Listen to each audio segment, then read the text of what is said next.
Tous ceux et celles qui nous rejoignent sur 95.2, la radio Ici Maintenant par Île-de-France, ici-maintenant.com pour nous écouter, nous regarder via Internet, le magazine Énergie Positive tous les vendredis soirs à partir de 23 heures. Ce soir, j'ai le très grand plaisir d'accueillir Charles Anthony pour un livre, Le miracle d'être, entretien avec Stéphane Jourdain aux éditions, bien entendu, Charles Anthony, dit l'originel ou l'original. Charles, bonsoir. Jusqu'à présent, c'est l'original, mais bon, après tout, original vient d'original. Hein. L'originel, peut-être parce que, en même temps, on pourrait se demander quel est l'intérêt de mettre son propre nom et prénom au devant de la maison d'édition qui est l'originel. Oui, alors là, il y a eu une fracture, si tu veux, dans la maison d'édition, et qui avait été fondée en 1977 par moi-même. Et puis, à un moment donné, avec certains collaborateurs, on a été obligé de faire une coupure, si tu veux, et bon, on est arrivé à une concession qui est de deux originels.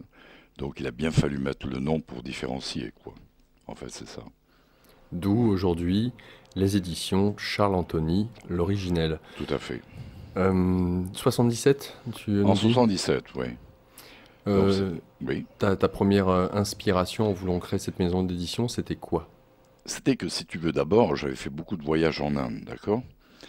Et puis, je me suis dit, moi, à ce moment-là, à cette époque-là, si tu veux, pendant 7 ans, donc dans les années 70, j'avais été prof de yoga, j'avais été prof de tai chi, enfin tout ça, et j'avais déjà publié mes bouquins sur le yoga et le tai chi. Et donc, beaucoup de gens, disons, me suivaient d'une certaine manière, étaient mes élèves ou des choses comme ça. Et donc, j'ai dit, ben, ça serait bien de se faire un peu connaître, etc. Et donc j'ai lancé la revue, ça a commencé comme ça d'abord par une revue, la revue L'Original. Voilà, les sciences traditionnelles, etc. Et donc avec mon acquis de mes voyages, j'avais fait 7 voyages en Inde, tu vois, tout ça, et donc j'ai mis mes connaissances dedans, quoi, voilà. C'est comme ça que ça a commencé. Et alors évidemment, par la suite, bon, je veux dire que, bon, je vais pas me dire le, le suiveur de comment Planète, si tu veux, mais Planète avait été marquant dans les années 60, tu vois. Et donc, et puis un autre groupe très important qui était le Grand Jeu, avec Domal, etc. Donc moi j'étais très marqué par Domal et le Grand Jeu. Ensuite il y a eu Planète, etc. Et je me suis dit, bon, pourquoi pas faire une revue? Bien entendu, on n'y entendait rien parce que je n'avais jamais fait d'édition de ma vie. Mais bon, les choses se sont faites, si tu veux. On était relativement jeunes. Les gens nous prenaient un peu pour des tarés, mais bon, voilà. Et c'est comme ça qu'on a fait les premiers numéros qui sortaient en 77. Voilà. Entre les premiers numéros de cette revue parue en 77 et la maison d'édition Charles Anthony, l'originel, Oui, en 2013 maintenant. voilà. C'est-à-dire que à cette époque-là, donc on avait sorti la revue, il y a eu 10 numéros de fait qui sortaient à peu près tous les 3 mois, quoi. C'est un trimestriel. Et donc après, on a commencé à sortir des bouquins également. Donc j'avais publié à l'époque Jean Carteret, que j'ai bien connu, hein, et des tas de gens comme ça, bon, Gurdjieff, enfin bon, des gens comme ça. Mais ce qui était important, c'est que, et à un moment donné, bon, il y a eu un clash, etc. Comme il y en a toujours, que ce soit avec Krishnamurti qui se fait avoir quelque part, ou bien Rajneesh même qui se fait avoir, n'est-ce pas, en Oregon. Je ne sais pas si tu connais l'histoire, mais enfin bon, bref. Vaguement. Tout le monde se fait un jour ou l'autre, etc. Donc il y a eu un clash, et puis bon, j'ai pris mon temps et je suis revenu. Et à ce moment-là, en 95, j'ai ressorti la revue, 10 numéros encore tous les trimestres. C'était une nouvelle forme de revue, c'était plutôt des dossiers, tu vois. Et donc là, j'ai recommencé, et puis j'ai sorti les bouquins, notamment sur la Corse, parce que le premier numéro des 10 numéros, c'était un thème uniquement sur la Corse. Voilà. Aujourd'hui, ta maison d'édition et les différents livres qui y sont publiés sont essentiellement sur la quête et la connaissance de soi. Oui, bien sûr, mais ce que je me suis aperçu, parce que bon, je dis pas que j'étais dans les premiers, mais j'étais après Planète, bon voilà, mais dans ce domaine-là, quand même, on était dans les premiers. Et je me suis aperçu qu'avec le temps, les choses m'ont rattrapé avec le New Age et compagnie, et donc beaucoup de thèmes qu'on avait déjà abordés dans les années 70, 77, le Feng Shui, le Kathakali, le théâtre et tout le reste, le soufisme, avec Random, etc. Et bien finalement, tout ça nous a rattrapés, quoi, avec le temps, hein. Maintenant, voilà, maintenant on est dans la non-dualité, on va dire. Voilà, maintenant, et je publie effectivement maintenant la non-dualité. J'ai un secteur pour ça. Ouais. Mm. C'est notamment grâce à ta maison d'édition que j'ai pu accueillir Franck Thérault pour son Oui, livre voilà, sur l'éveil pour les paresseux, tout à fait, notamment un des deux livres que tu que as... j'ai publié, oui, Exactement. tout à fait. Et ce soir, tu es là pour nous Et j'aime présenter... bien Franck Thérault, c'est un garçon très sympathique. Ah oui, tout à fait. Très Ouais, sympathique, ouais, oui, oui, oui. j'aime beaucoup sa folie. Oui, voilà, il a un côté, voilà, c'est un précipitateur, hein, il faut le savoir. Donc, il a un peu cette folie de précipitateur, comme ça, et c'est très bien, mais moi je l'aime beaucoup. Voilà. Aujourd'hui, tu es là pour nous parler de ce livre que tu as sorti, qui s'intitule Le miracle d'être, de Voilà. Stéphane Jourdain, un entretien que tu as pu effectuer avec lui, une interview. Alors la petite histoire, bien entendu, tu la donnes au tout début du livre. Bien sûr, donc c'était un ami qui effectivement m'avait parlé d'un gars qui coupait les têtes carrément, quoi, hein, et qui était vraiment, qui était décapant, quoi, hein. Et donc, moi j'étais en Corse à ce moment-là, puisque je suis corse, évidemment. Quelle année? Alors c'était en 90 par là, 90. Euh, Disons que les entretiens, je les ai mis en 92, mais en fait, je l'ai rencontré en 90. Et donc, j'ai cherché son numéro de téléphone. Bref, j'ai téléphoné par-ci, par-là, et j'ai réussi à l'avoir. Donc, une fois que je l'ai eu, il m'a dit, viens, venez dans 2 jours. Et je suis monté. Et donc, je suis arrivé dans cette maison de demeure forestière, qui est magnifique. L'endroit s'appelle le col de Vitsavone, et c'est un des endroits magnifiques où d'ailleurs part une partie du GR20, tu sais, le fameux GR20. Et donc là, il habitait avec sa femme une maison forestière magnifique, etc. Mais quand je l'ai aperçu, il était sur le perron et je lui ai dit, il me dit, c'est qui? Je lui ai dit, c'est lui-même. Alors il m'a dit, si c'est lui-même qu'il entre. Et donc, nous sommes allés dans son salon et nous avons commencé à parler, quoi.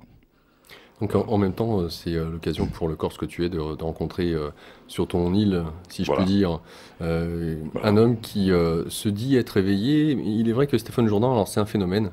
Et quand tu parles de couper les têtes pour ceux et celles qui viennent le voir, il est vrai qu'il est très déconcertant. Très C'est pas un déconcertant. homme qui rentrait dans les cases facilement, et au contraire, lui, il aimait bien justement pulvériser les cases ou les étiquettes Tout à fait. qu'on voulait bien lui accoler. Donc un peu la folie douce, si je puis Voilà, dire. mais il faut comprendre que moi, j'avais mon parcours. Lui avait le sien, bien entendu, était plus âgé que moi, etc. Lui, il a eu cette espèce de choc, disons, à l'âge de 16 ans, tandis que moi, j'avais tout mon parcours auparavant, puisque même avant de partir en Inde, j'étais acteur au Théâtre du Soleil. Je ne sais pas si tu connais. Non. Ariane Mouchkine, non, ça dit rien. Bon, c'est une troupe très connue, et ils ont fait un film qui s'appelle Molière. Bon, et donc j'avais 7 ans de théâtre, et puis après 7 ans de yoga, etc., etc. Et j'avais tout quitté pour aller en Inde, etc. Donc j'avais mon parcours. Et donc j'ai été très impressionné de voir un gars qui était, pour ainsi dire, jamais sorti, et qui parlait de cette manière, quoi, hein. Et quand je l'ai écouté parler, alors que j'avais rencontré beaucoup d'instructeurs, de mentors et de maîtres, j'ai connu la mère de Robindo, par exemple, tu sais, à l'ashram. Punja, ça a été un de mes maîtres, mais que j'ai connu bien avant beaucoup de gens, et d'autres, hein. Et Chandra Swami, je ne sais pas si tu connais tout ça. Et donc, moi, j'avais mon parcours, voilà, et mes pratiques aussi, enfin, etc. Et puis je rencontre ce gars-là, et qui commence à me parler, et c'était, de l'écouter parler, c'était lumineux, quoi. C'était incroyable comment il sortait, ses phrases, ses propos étaient éblouissants, quoi. Puis ça sortait avec une facilité incroyable, je n'en revenais pas. Et en plus, je me disais, bon, ce mec-là, il vit en Corse, dans mon propre pays. Alors, en plus, et puis alors, quand il me parlait de la Corse, c'était magnifique. Le plus beau pays du monde, etc. Les lacs magnifiques, les rivières d'une pureté incroyable. Tout y était, quoi. Alors j'avais le top avec lui. Et j'en revenais pas, moi, après avoir bourlingué tant de temps, de trouver dans mon propre pays, chez soi-même, quoi, finalement, un mec qui m'éblouisse comme ça. Mais c'était éblouissant. Alors en plus, c'était un langage métaphysique, mais extraordinaire. Et donc j'essayais de comprendre ce qu'il me disait, et quand je passais chez lui, je dormais chez lui, enfin, etc. Donc pendant 3 ans, je l'ai vu, hein, tout le temps, tout le temps. Et donc j'avais lu tous ses premiers textes, qui étaient magnifiques, qui s'appelaient le tâche de talc, ou je ne sais pas, et l'éveil, et puis cette vie même, par exemple. qu'il avait écrit très jeune. Parce que très jeune, il avait connu Jean Paulhan. Jean Paulhan de la NRF, tu sais. Et lui, il était vraiment... Bon, Jean Paulhan, il a découvert énormément de gens, de grands écrivains français. Et donc, il était ébloui par Jourdain, qui avait une vingtaine d'années, quoi. Mais tous les autres de la NRF, qui étaient beaucoup plus âgés, assez jaloux, je ne citerai pas de nom, l'ont rejeté, sauf Jean Paulhan. Et donc, c'est pour ça que, bon, il a été un peu brisé, quoi, d'une certaine manière. Parce qu'en fait, sa vraie idée, c'était de devenir écrivain, et c'était magnifique, c'était très court, mais magnifique. Et il avait une admiration sans borne pour Henri Miller. Voilà. C'était son dieu littéraire, disons. Henri Miller, et comme disait Louis-Ferdinand Céline, Henri Miller, mon clone. Ah oui, il disait ça, Ferdinand Céline. Mais peu importe, mais quand même, Henri Miller était Henri Miller, quoi, malgré tout. Et donc, si tu veux, et puis ce langage extraordinaire qui sortait avec une spontanéité et puis ciselé, quoi. C'était un langage extrêmement ciselé, extrêmement précis. C'était éblouissant. Moi, j'étais ébloui. Alors, pendant des jours, j'essayais de comprendre ce qu'il me disait. La nuit, je lisais des bouquins et tout. Et on passait des nuits entières à discuter. Après, j'allais aussi, on allait se distraire un peu, aller dans des restaurants, dans des villages du coin, et même dans des rivières, parce que lui braconnait pas mal d'une certaine manière. Et donc, dans ces rivières qui sont extrêmement pures, même je l'ai vu faire physiquement des choses absolument incroyables.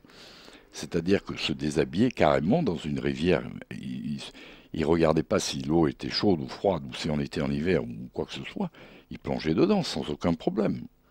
Il pouvait même sauter physiquement, c'était fou, quoi. Il pouvait, à pieds joints, si tu veux, d'une voiture, par exemple, d'un côté, il passait de l'autre côté. Ah non, c'est... Ah oui, quand même. Ah oui, oui, non, mais c'était pas lui, c'est quand ça arrivait, quoi. Hein. Non, c'était phénoménal. C'est phénoménal. Alors on allait dans des restaurants et des trucs comme ça et on discutait tout le temps.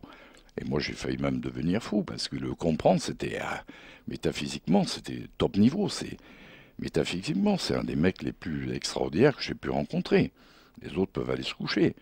À mon avis c'est un mec qui est au niveau à peu près de Heidegger, tu vois. Donc c'est quelqu'un qui restera dans les temps, quoi. Donc oui, ça lui arrivait peut-être de ramener du poisson entre les dents auprès de ses invités, non? Bah, je l'ai pas vu avec ça, mais disons que oui, il faisait, quoi. Mais bon, il aimait ça, quoi. Hein, c'était Ouais, sortir des clichés qu'on pouvait attendre de ce qu'est un maître ou bien un sûr. maître éveillé. Ouais. Ah oui. Bon, je l'ai vu faire dans les... Bon, je vais pas en parler, mais dans les restaurants, des trucs dingos, quoi, que personne ne ferait. Et Mais il était connu là-bas, si tu veux, dans les villages à côté. ça, c'est le premier point. Alors, il est vrai que c'est un amoureux de la langue, Amoureux de la langue. ça c'est sûr, et que ce livre, je l'ai lu 2 fois. Ah oui, oui. Je l'ai lu 2 fois, alors attention à ton micro avec ta main, je te précise. Oui, tout à fait, tu as Ouais, raison. il n'y a pas de souci. Je l'ai lu 2 fois pour la bonne raison, c'est qu'il a son univers, que chaque mot qu'il utilise justement a un sens bien spécifique. Donc la question pour moi, en le lisant, c'était qu'est-ce qu'il met derrière les mots? Donc je l'ai lu une première fois, Oui, mais je sentais que j'avais pas saisi son univers. Il a fallu que je le relise une 2e fois. oui. Et c'est lors de ma 2e lecture, qui notamment s'est faite à un moment donné dans le métro, où là, il s'est passé des choses intéressantes, qui ne seraient pas nécessaires que je développe ici. Bien sûr. Mais en tout ça pour dire que la finesse de son intellect, de sa pensée, est très alors, haute, ce qui ne veut strictement rien dire en tant que tel, mais très précise pour celui qui arrive à être suffisamment à l'écoute et à s'immerger dans l'univers de Stéphane Jourdain et de ce qu'il met. C'est un amoureux de la langue, de toute façon. Donc ça, c'est le premier point. C'est un littéraire. Exactement. Ah oui. Ah bon, et on retrouve tout à fait ce cadre-là dans ses mots, dans ses propos, et notamment par rapport aux questions. Et c'est ça aussi qui est intéressant, c'est que les questions que tu lui poses sont en rapport avec ta propre quête intérieure. Et Bien on sûr. sent aussi à travers les questions que tu lui poses, où est-ce que tu en es dans l'expérimentation de ce que peut être cette fameuse quête, si quête il y a. Tu nous dis que tu as eu l'occasion de partir à droite à gauche, notamment en Inde, Oui, de faire la rencontre avec différents, ce qu'on appelle des gourous, maîtres, enseignants. oui, oui. Vis-à-vis de ces autres, est-ce que c'est finalement peut-être la langue qui te qui était une barrière pour toi et que cette langue, toi-même amoureux peut-être de la langue française, bah, s'est trouvé remplie à travers l'existence de Stéphane Jourdain, le fait qu'il soit en Corse, le fait d'avoir cette proximité et qu'il parle la langue française bien sûr. était un plus pour toi pour l'appréhension, la manière d'appréhender ce que pouvait être ce fameux éveil. Tout à fait. Et puis, les techniques d'approche, disons, en Orient, par exemple, la mère que j'ai connue, elle se mettait en face de moi et elle me regardait simplement. Elle ne discutait pas. Mais après, j'étais tellement chamboulé, si tu veux, je ne sais pas pourquoi, sans raison, l'inconscient comme ça. Quand je partais chez elle, je me mettais à pleurer comme une bête, quoi. Tu vois? Après, quand j'ai connu Swami Punja, par exemple, à Kanpur, là-haut, chez lui, dans sa petite famille, on était quatre, tu vois.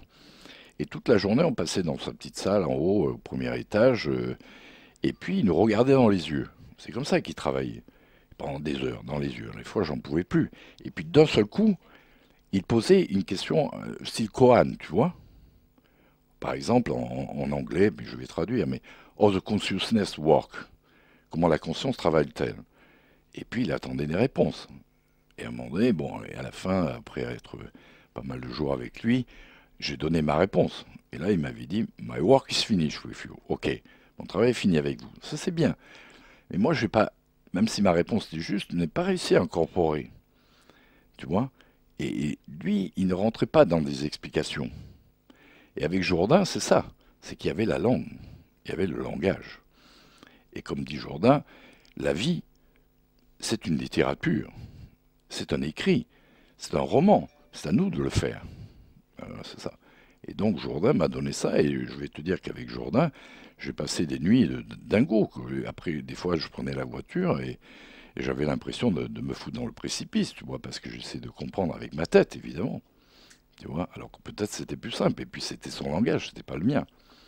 Ouais, il faut Voilà. dire qu'on va avoir l'occasion d'en parler de l'intellect ce soir, puisqu'il était très important pour lui cet intellect, mais peut-être pas n'importe quel intellect. Et non, On va avoir l'occasion de développer ça. Donc ce soir avec nous Charles Anthony pour ce livre de Stéphane Jourdain, Le miracle d'être, entretien réalisé par toi Charles Anthony, aux éditions Charles Anthony, l'originel. On fait une petite respiration musicale, on se retrouve d'ici quelques instants. Cet hommage à Prévert. Charles Anthony avec nous pour nous parler de ce livre, Le miracle d'être, de Stéphane Jourdain, des éditions L'originel, Charles Anthony, bien entendu. Alors comment est-ce que, Charles, tu as pu synthétiser toutes ces nuits, finalement le livre, parce que le livre, c'est un condensé, hein, il y a 140 pages et quelques. bien Et sûr. lorsque tu as eu l'occasion de passer tout ce temps avec lui, comment as-tu choisi? Alors attends, hein, parce que le prochain livre sort bientôt. Il y a un deuxième livre qui sort, il peut y en avoir 3 et 4, et on va voir, hein, et on est en train de... Mais là, il est prêt, donc dans, disons, une semaine, 15 jours, il sera dehors. Il s'appelle La parole décapante. Parce qu'en fait, c'est moi qui ai donné les titres, hein, Le miracle d'être, La parole décapante. Donc c'est la suite. Et à mon avis, le livre est encore plus haut au niveau métaphysique que celui-ci encore. Tu vois? Donc moi, chaque fois, je l'ai enregistré, quoi, pendant 3 ans. C'est infernal, quoi. Et donc j'essaie de le comprendre, parce que c'était tellement haut que... Et je te dis, donc je suis passé par des phases très délicates, et je prenais la voiture, j'avais peur d'aller me foutre dans le ravin, et j'étais obligé de me calmer, etc. Parce que j'essayais de comprendre avec la tête seulement. Et c'était pas suffisant. Jusqu'au jour où, petit à petit, je comprenais qu'il me parlait de Bibi.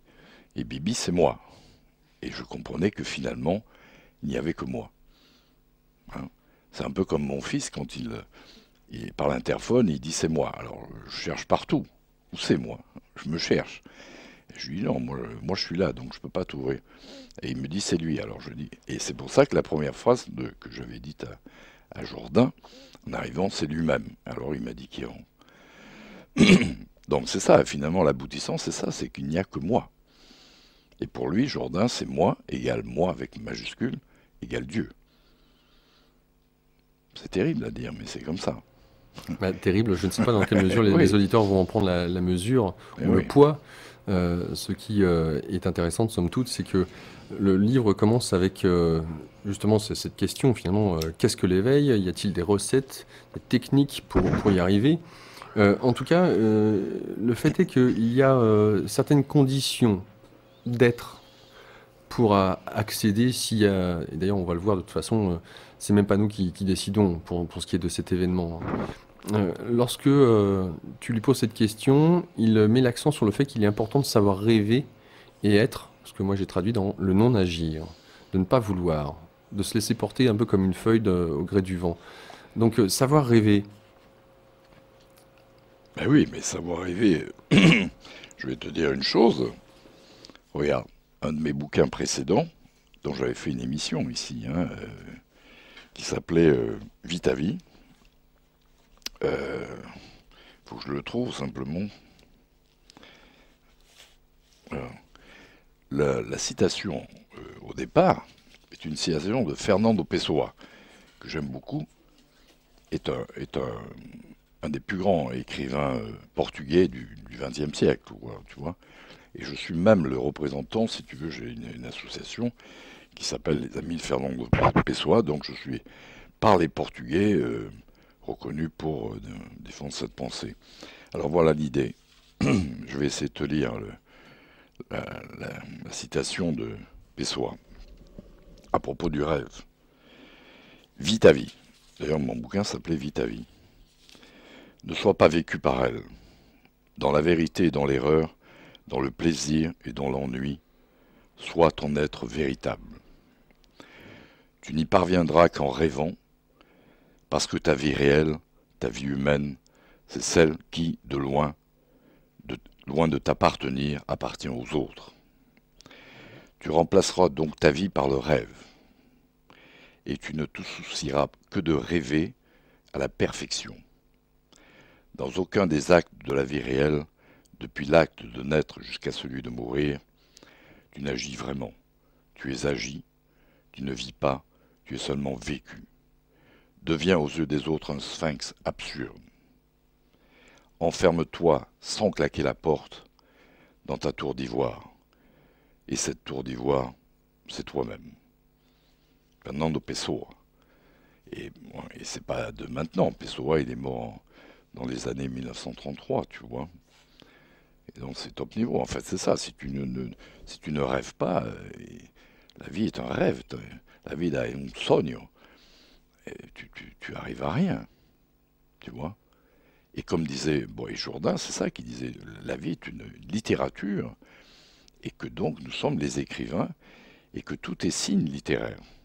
Et tout est fait pour le roman.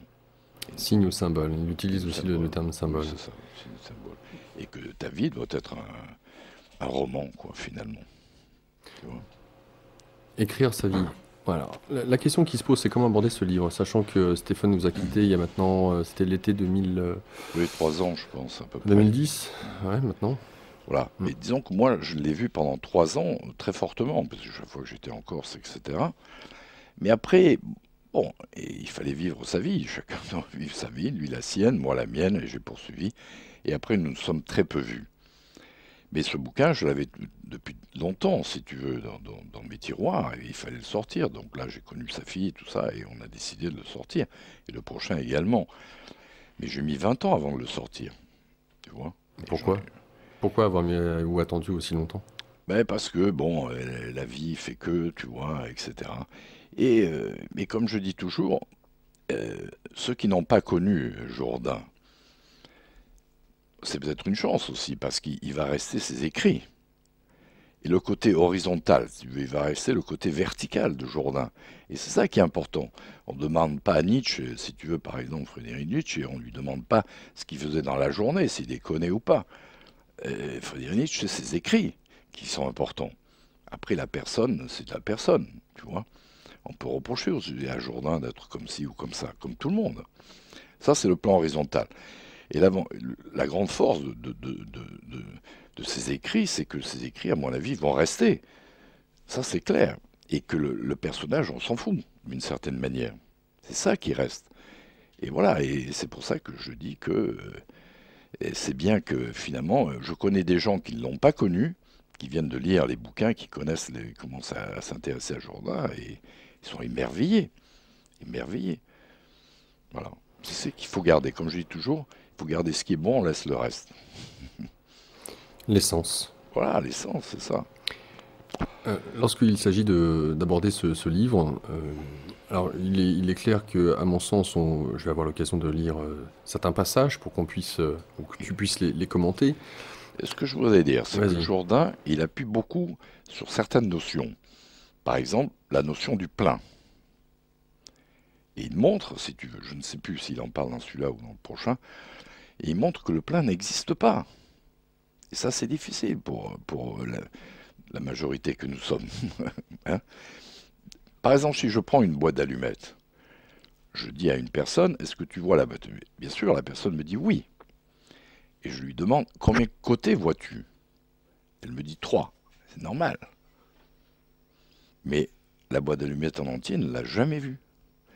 Mais nous avons concessionné et accepté le fait que c'est une boîte d'allumettes. Mais pour pouvoir voir que c'est six côtés, il faut tourner là, il faut se rappeler, il faut avoir une mémoire, faire plus, et voilà. Mais on voit jamais le plein, en réalité. Voilà. Et donc, par exemple, même toi ou quelqu'un d'autre, je regarde, je vois la face, mais je ne vois jamais le dos. Et si je vois le dos, je ne vois pas la face. Tout ça n'existe pas. Donc pour Jourdain, il n'y a pas de plein. Le plein, zéro. Voilà. C'est pour ça qu'il mentionne d'ailleurs cette idée de se réveiller. Il dit, mais comment peut-on se réveiller d'un rêve, puisque pour lui, ce monde-là n'existe pas? N'existe pas. Voilà. Alors on retrouve ça évidemment chez les hindous, ça c'est clair. Parce que si là où il se rapproche le plus au niveau de la pensée par rapport à l'Orient, c'est vraiment avec Shankaracharya. Là, c'est clair. Shankaracharya, c'est un des grands penseurs de l'Inde, l'Advaita Vedanta. L'Advaita Vedanta n'est pas forcément la non-dualité occidentale, mais enfin c'est autre chose.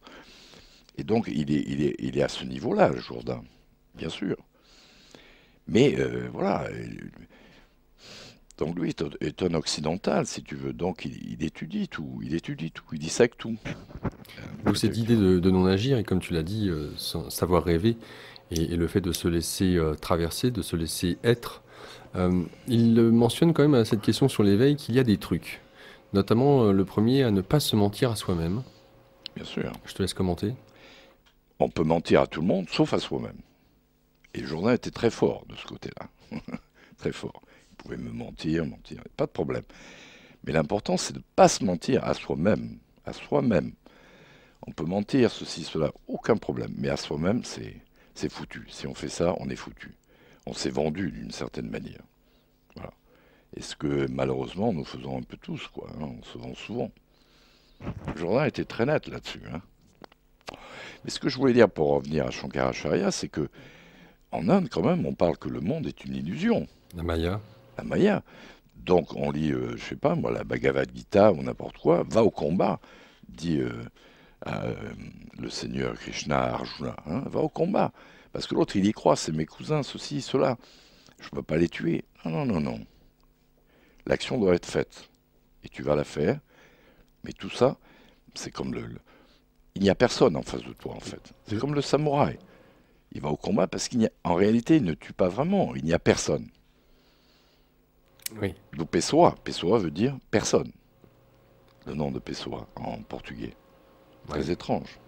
C'est la lila, le jeu divin. Alors, C'est le jeu divin, tout à fait. Mais et, il faut le jouer.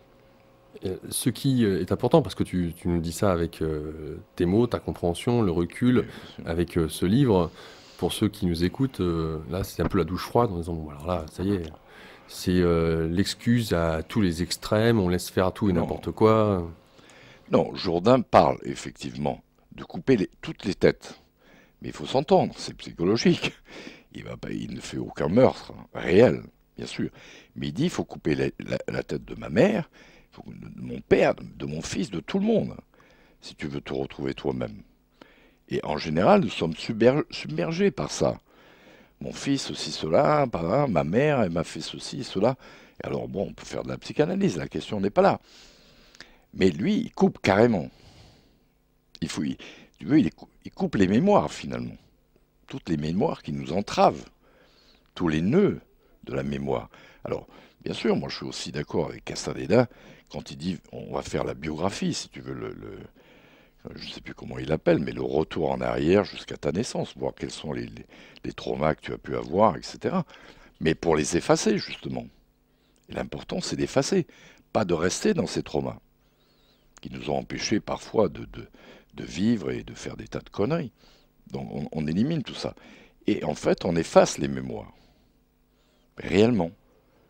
Justement, en dehors du fait de ne pas se mentir à soi-même, pour ce qui est de peut-être une des conditions ou un des trucs, comme il nous le dit, pour accéder à l'éveil, le deuxième, c'est se dégager alors, des préjugés Voilà, d'ordre social voilà. comme métaphysique qui nous enferment. Alors, en quoi le fait d'avoir des préjugés, parce que finalement on a une culture, on a une éducation, Oui, oui. et certains se défendent d'avoir cette identité culturelle, sociétale, sociale. On parle de l'Europe, Alors, on parle de la France. Alors, qu'est-ce que monsieur, ça veut dire se dégager de ces préjugés? moi je suis corse, donc je connais parfaitement Ah, tu as dit mon île. mon île, oui, tout à fait. Bon, je ne vais pas dire mon cul, mais mon île. Mais, et si tu veux, donc je connais les musiques polyphoniques, tout le reste, l'histoire de la Corse, le roi Théodore et tout le reste. Mais il ne faut pas être identifié à ça. C'est une chose. Mais je ne peux pas être que ça. Mais je l'accepte, puisque ça fait partie de mon décor. Tu vois, mon décor. Mais je vais pas commencer à faire qu'il n'y a que ça dans le monde, tu vois, et en moi. Et moi, c'est autre chose. Moi, c'est Bibi. Bibi, il dépend de rien. Ni des Corses, ni de quoi que ce soit, ni de l'histoire, ni rien. Et c'est ça, Jourdain. Alors, comment associer ce qui n'est rien avec cette notion d'identification à une culture, à un pays, à une famille Oui, mais Jourdain, je te dis, quand il me parlait de la Corse, c'était extraordinaire. C'était le Far West pour lui, c'était tout ce qu'on veut, hein, et voilà. Mais, mais il n'était pas pris par ça. Il n'était pas pris. Il pouvait être n'importe où, tout à fait libre. Il est même allé en Inde, je crois, les dernières années. Il est allé voir, mais voilà, il est libre. Tu es libre. Tout ça, tu sais que ça colle comme ça, mais c'est tout. Mais tu n'es pas dedans. Tu es comme un acteur, si tu veux. Un acteur joue au télo. Bien, très bien. Et il faut que la pièce se déroule. Il faut que le jeu de la Lila, comme tu dis, se fasse. Donc, très bien, il monte sur scène, mais il y a Desdemone en face. Il doit tuer Desdemone. Bon, et il faut qu'il fasse croire qu'il tue Desdemone, sinon le public s'en va. Bien. Mais quand il sort du plateau, c'est fini. C'est fini. Et le plateau est vide. Même Shakespeare.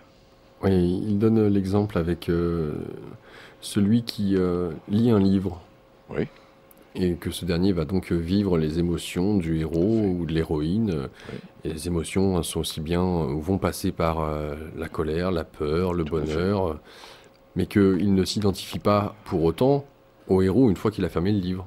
Voilà, exactement. Mais si tu dois avoir de la colère, tu as de la colère. Tu fais pas semblant de pas. Hein, voilà. Et tu le sens en toi. Et donc, bon, pas de problème. Tu vis tout ça, mais tout ça, tu sais que c'est du roman, on va dire.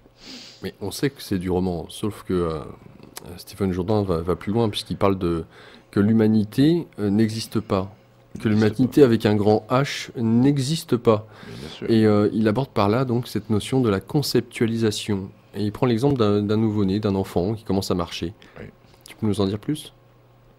oui qui commence à marcher, c'est-à-dire que l'enfant, au départ, comme dit Jourdain, il est tout à fait, il est tout à fait pur. Et puis finalement, petit à petit, on lui accole, si tu veux, des choses. Donc, à partir d'un certain âge, 2 ans, 3 ans, je sais pas, il y a les parents qui jouent le jeu. Et l'enfant, il ne dit pas moi au départ. Petit à petit, il dit Gaston, je sais pas, Paul, etc. Il commence, hein, deux, trois, parce qu'on lui a appris ça. Mais c'est des choses apprises. Mais lui, la logique voudrait qu'il est en dehors de ça. Mais petit à petit, on lui apprend, il y a ça, il y a l'école, et puis après, il y a la société. Voilà. Et petit à petit, tout ça, ça colle. Et pour s'en débarrasser, ben, il faut comprendre le truc, il faut avoir le choc, quoi. Hein. Mais c'est ça qu'il veut dire, Steve. C'est-à-dire, tu nais d'une certaine manière, pas pur, mais enfin, voilà. Tu vois? Mais c'est quand même énorme parce que la question se pose de savoir comment est-ce qu'on interprète ce qu'il veut dire avec cette humanité qui n'existe pas. Je reprends ses propos. Il y a les gens que je vois et puis ceux que je ne vois pas. Il y a bien les sûr. personnes concrètes que je vois avec mes yeux ou que j'ai l'impression de voir avec mes yeux de façon concrète, et puis ceux auxquels je me réfère intérieurement comme à des êtres concrets. Et puis bien sûr, il y a les généralités, il y a l'humanité avec un grand H. Cela n'existe pas, cela n'a jamais existé. Il y a les personnes humaines, et elles ont une importance inouïe. Il y a la personne humaine, telle qu'on la vivait quand on avait 4 ans. C'était quoi? Maman, papa, c'était quoi? Une impression qualitative? Oui. Toi, je te vois, tu es là, pour moi, tu existes d'une certaine manière. Mais dès que tu vas sortir cette pièce, pour moi, tu n'existes plus. Et l'erreur que nous faisons tout le temps, et à cause de la télévision, avec les images, tout ça, mais si je rencontre quelqu'un dans la rue qui tombe, je vais essayer de le ramasser.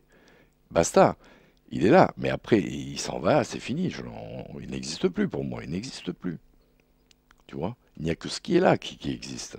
Et tu lui poses d'ailleurs à cette réponse, tu lui poses cette question, oui, mais comment il est possible d'avoir ou d'entretenir des relations d'amitié avec oui, des amis, de la famille, comment est-ce qu'on opère et comment on peut avoir des relations. Non, mais les relations, tu les as forcément, mentalement, etc. Tu joues le jeu, c'est le jeu social, si tu veux. Donc tu vas souhaiter bonne année, etc., etc. Mais, mais tu sais que tout ça n'est que bidon, quoi, d'une certaine manière. Et si tu veux, les personnes, pour Jourdain, sont des fantômes, en réalité. Ce sont des fantômes. Ils n'existent pas. Tu les vois là. C'est comme quand tu te vois devant la glace, face à la glace, si tu veux une glace. Bon, tu dis c'est moi. Ah non, non, c'est une image de toi. Mais c'est pas toi. Et en plus, tu es à l'envers. Mais c'est une image, ce n'est pas toi. Et malheur, comme disait Pessoa, celui qui a inventé les miroirs. Parce que à ce moment-là, il n'y aurait pas de problème. Si on te dit que tu as un nez gros, un nez très gros, ça ne te gênerait pas. Mais comme tu te regardes tous les jours dans le miroir, évidemment, c'est un problème. Et c'est le problème de l'image. Tu vois. Mais la glace, pareil, elle est complètement vide. Donc l'image est là, mais toi tu sors et l'image disparaît. Et c'est clair, c'est un peu comme dans le Dzogchen, si tu veux, tibétain. C'est le vide absolu, et voilà. Mais pourtant, il y a un vide manifesté. Il y a effectivement un intangible qui se manifeste. Et bon, pour certains, ça sera Dieu qui se manifeste à travers l'humain, la personne. Et effectivement, Jourdain fait la différence entre général et particulier. Particulier, il est d'accord, mais le général, comme tu disais, l'humanité, ça veut rien dire. C'est le général, ça. Et par contre, toi, avec ton nom, etc., c'est un particulier. Donc là, ça peut prendre forme. Tu me disais là? Excuse-moi. Oui, je te disais que je ne sais plus. Bon, c'est J'étais pas grave. dans l'instant, mais ça avait Oui, un oui, rapport voilà. avec la réponse que tu viens de donner, Oui, à savoir cette idée du général, ah oui, d'un vide qui est plein, d'une manière oui. générale. Autant, effectivement, il y a peut-être rien, il y a peut-être du vide, mais cette vide est manifestée, ou ce vide est manifesté, prend différentes formes. Voilà. Donc la distinction qu'on pourrait faire, ou que, en tout cas que tu lui fais par rapport à ça, c'est finalement l'éveil, qu'est-ce que c'est? Ça, il faut demander aux gens éveillés. Je ne sais pas qui est éveillé, moi. Mais disons que, si tu veux, l'idée, c'est que il y a une idée au départ. Si Dieu existe, par exemple, si l'idée de Dieu existe, et à partir de là, Dieu, ou l'intangible, peu importe, se manifeste, je me sais, moi, je me sais, je me sens, l'idée de moi-même en expression. C'est-à-dire qu'il y a expression, et toi tu es l'expression de cette idée, et moi je suis l'expression de cette idée. Voilà l'idée, tu vois? D'accord, donc lorsqu'il s'agit de jouer, Oui, mais que rien n'existe, et que ce rien qui existe s'exprime dans la forme, oui, cela implique sur la notion que l'on a de soi-même, donc la conceptualisation qu'on se fait de soi, à l'image de l'humanité dont on vient de parler, où la réponse que te donne Steven, c'est l'humanité avec un gros H n'a jamais existé. il n'existe pas. Donc on part dans l'idée conceptuelle, que tout est conceptuel. Tu parlais de la boîte d'allumettes, Oui, sur l'image que l'on en a. concept. Donc voilà, encore une fois un Tout à fait, concept. tout à fait. Et c'est aussi ça qui est extrêmement difficile à saisir et à appréhender. C'est-à-dire que on ne colle pas forcément cette idée que en observant la boîte d'allumettes et qu'en voyant que 3 côtés ou 4 côtés, je ne vois 3. 3 ou oui, ça dépend de l'angle, mais à la Non, non, rigueur, non, qu'importe. 3, il n'y a rien à faire. Ah bon? Ouais, ouais, essaye. Mais en tout cas, c'est extrêmement difficile de comprendre, ne serait-ce que ce petit exemple, de se dire que ce n'est pas une boîte d'allumettes. Parce qu'effectivement, une boîte d'allumettes a 6 côtés. Oui. Donc, il s'agit, quand j'observe, déjà d'intégrer le fait que c'est un concept. Concept. Voilà. Alors, qu'est-ce qu'un concept? Et on en revient peut-être à cette idée d'imaginaire du début. Oui. Mais il est important peut-être de revenir dessus. Parce que tu le harcèles par rapport à ça. De toute façon, le livre, c'est ça. Oui, non, bien sûr. Tout n'est que concept, si tu veux. C'est pour ça que lui, il parle beaucoup de littérature, de romans et tout, parce que ce sont des concepts. Encore une fois, je voudrais revenir au théâtre, si tu veux, parce que Shakespeare, c'est très grand. Mais une pièce jouée de Shakespeare, si tu veux, un acteur, logiquement, ne se prend pas pour Othello. Il joue le jeu. Mais derrière, il y a l'autre personnage, qui est Bibi, qui lui, ne va pas tuer Desdemone. Donc il n'est pas complètement l'acteur. Et quand la pièce est finie, c'est le vide absolu. C'est l'espace vide, total. Il n'y a rien, ni Shakespeare, ni les acteurs, ni rien. Il y a peut-être moi en train de regarder le spectacle et me dire, tiens, il n'y a plus rien. Mais c'est tout. C'est ça qui est important. Il y a encore moi. Et oui, je regarde tout ça qui sont... Finalement, c'est aussi des concepts. Tu vois? Et donc, en réalité, il n'y a rien de vrai. Et donc, s'il n'y a rien de vrai, c'est-à-dire qu'à ce moment-là, la mort, la naissance, tout ça, disparaissent également.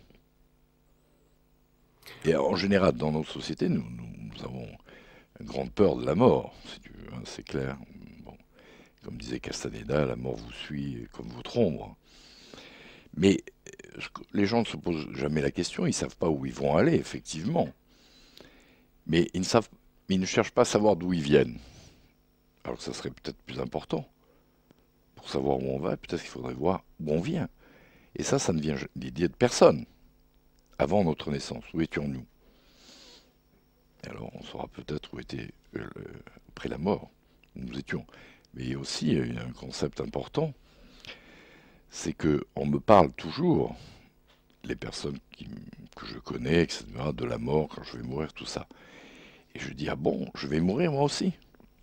Il me dit, oui, bien sûr, puisque les humains sont mortels, les hommes sont mortels, Socrate est mortel, enfin bref, forcément, enfin tu connais ça. Mais je dis, mais moi, je vois les autres mourir, mais je ne me vois pas mourir. Je ne me verrai peut-être pas mourir.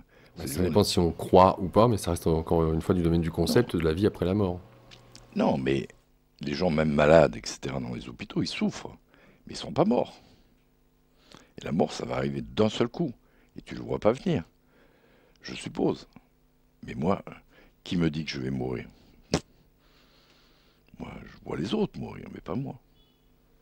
Là, il n'y a rien à faire. Oui, tu vas sentir la mort éventuellement peut-être approcher.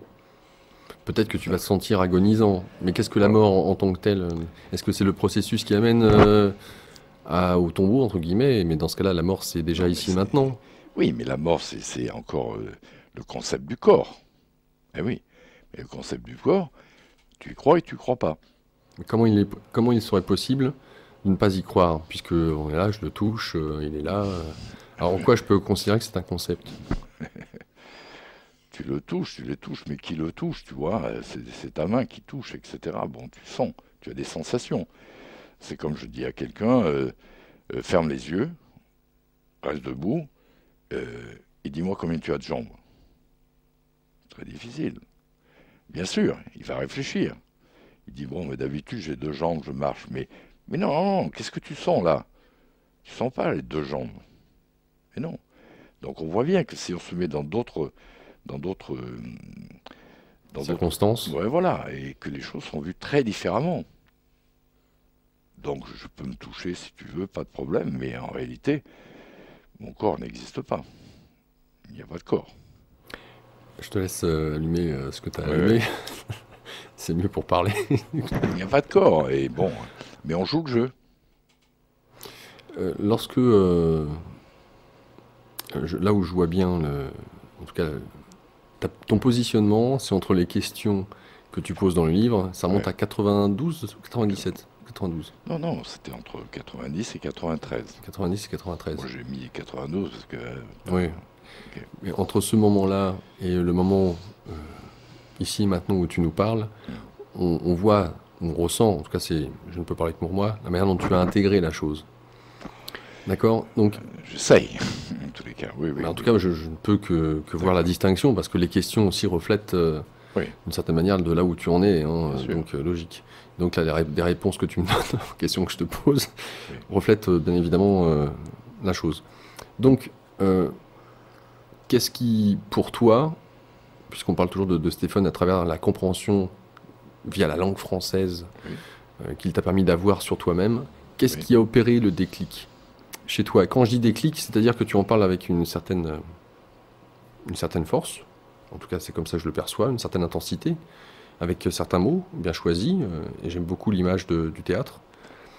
Euh, Comment pourrais-tu expliquer que 3 ans passés régulièrement avec cet homme, à passer des nuits blanches, dans les événements de la vie au quotidien, que tu aies pu la harceler de questions durant tout ce temps, malgré ou heureusement, je ne sais, avec tout le bagage que tu avais déjà sur la connaissance que tu pouvais avoir de toi-même, qu'est-ce qu'il a fallu chez toi pour que il y ait, entre guillemets, un déclic? Et quand je dis un déclic, je veux dire peut-être une succession de déclics, puisqu'il s'agit d'une aventure, d'un cheminement, si on peut dire ça comme ça. Euh, Ce que tu nous dis là, c'est à la rigueur ce qu'il nous dit là, ouais, dans ce ouais, livre. bien sûr. La question que je me pose, c'est, il est intéressant de peut-être de constater, mais tu as pu peut-être le faire uniquement pour le côté candide de celui qui a interview et qui connaît déjà les réponses, mais qui le fait pour... Non, non, Ça aurait pu, ça aurait hein, pu. ça aurait pu. Ouais. Euh, Or, les réponses que tu nous donnes ce soir, puisque moi j'ai lu le livre, sont l'équivalent des réponses que lui donne, avec ses mots à lui certes, mais le fond est là. Oui. Donc, tu reviens à la charge avec d'autres questions alors qu'il y a déjà répondu. Donc, d'après toi, pourquoi est-ce il serait si difficile pour ceux et celles qui nous écoutent, j'allais dire de digérer ou d'intégrer ce que tu leur dis, qui pourrait paraître peut-être pour certains totalement évident, et puis pour d'autres, c'est limite du charabia en disant mais qu'est-ce qu'il est en train de me dire? Tout est concept, j'existe pas, mon corps, mes sensations. Attends, je sais que j'existe. Et Stéphane, par exemple, nous dit il y a quelque chose qui est évident, c'est le fait qu'on existe, mais qu'on ne s'émerveille pas de vivre. Bien sûr. Eh oui, c'est pour ça que j'allais te dire, bébé, la vie est magnifique. C'est joyeux. C'est magnifique. On s'éclate, on fait du théâtre, on fait tout. Et on joue le jeu parce qu'à ce moment-là, on est capable de jouer. On est capable de jouer à ce moment-là. Avant, on joue pas. On se prend au sérieux.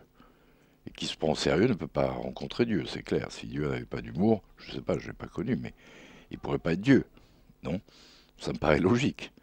Bien.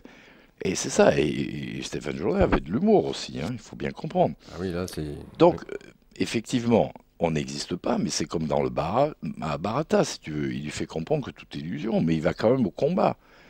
Et il s'est harnaché pour ça, quoi, avec les arcs et les machins, tu vois. Et il le joue. Et alors, à ce moment-là, tout devient magnifique, parce que tu te sens libre, parce qu'à un moment donné, c'est l'esprit qui rentre en toi. Le corps, si tu veux, comme on dit dans la tradition, est le temple, bien sûr. Et donc, il faut pas l'abîmer, ça c'est clair, c'est clair. Mais il faut que cet esprit rentre. Et ça, c'est Stéphane Jourdain, c'est clair.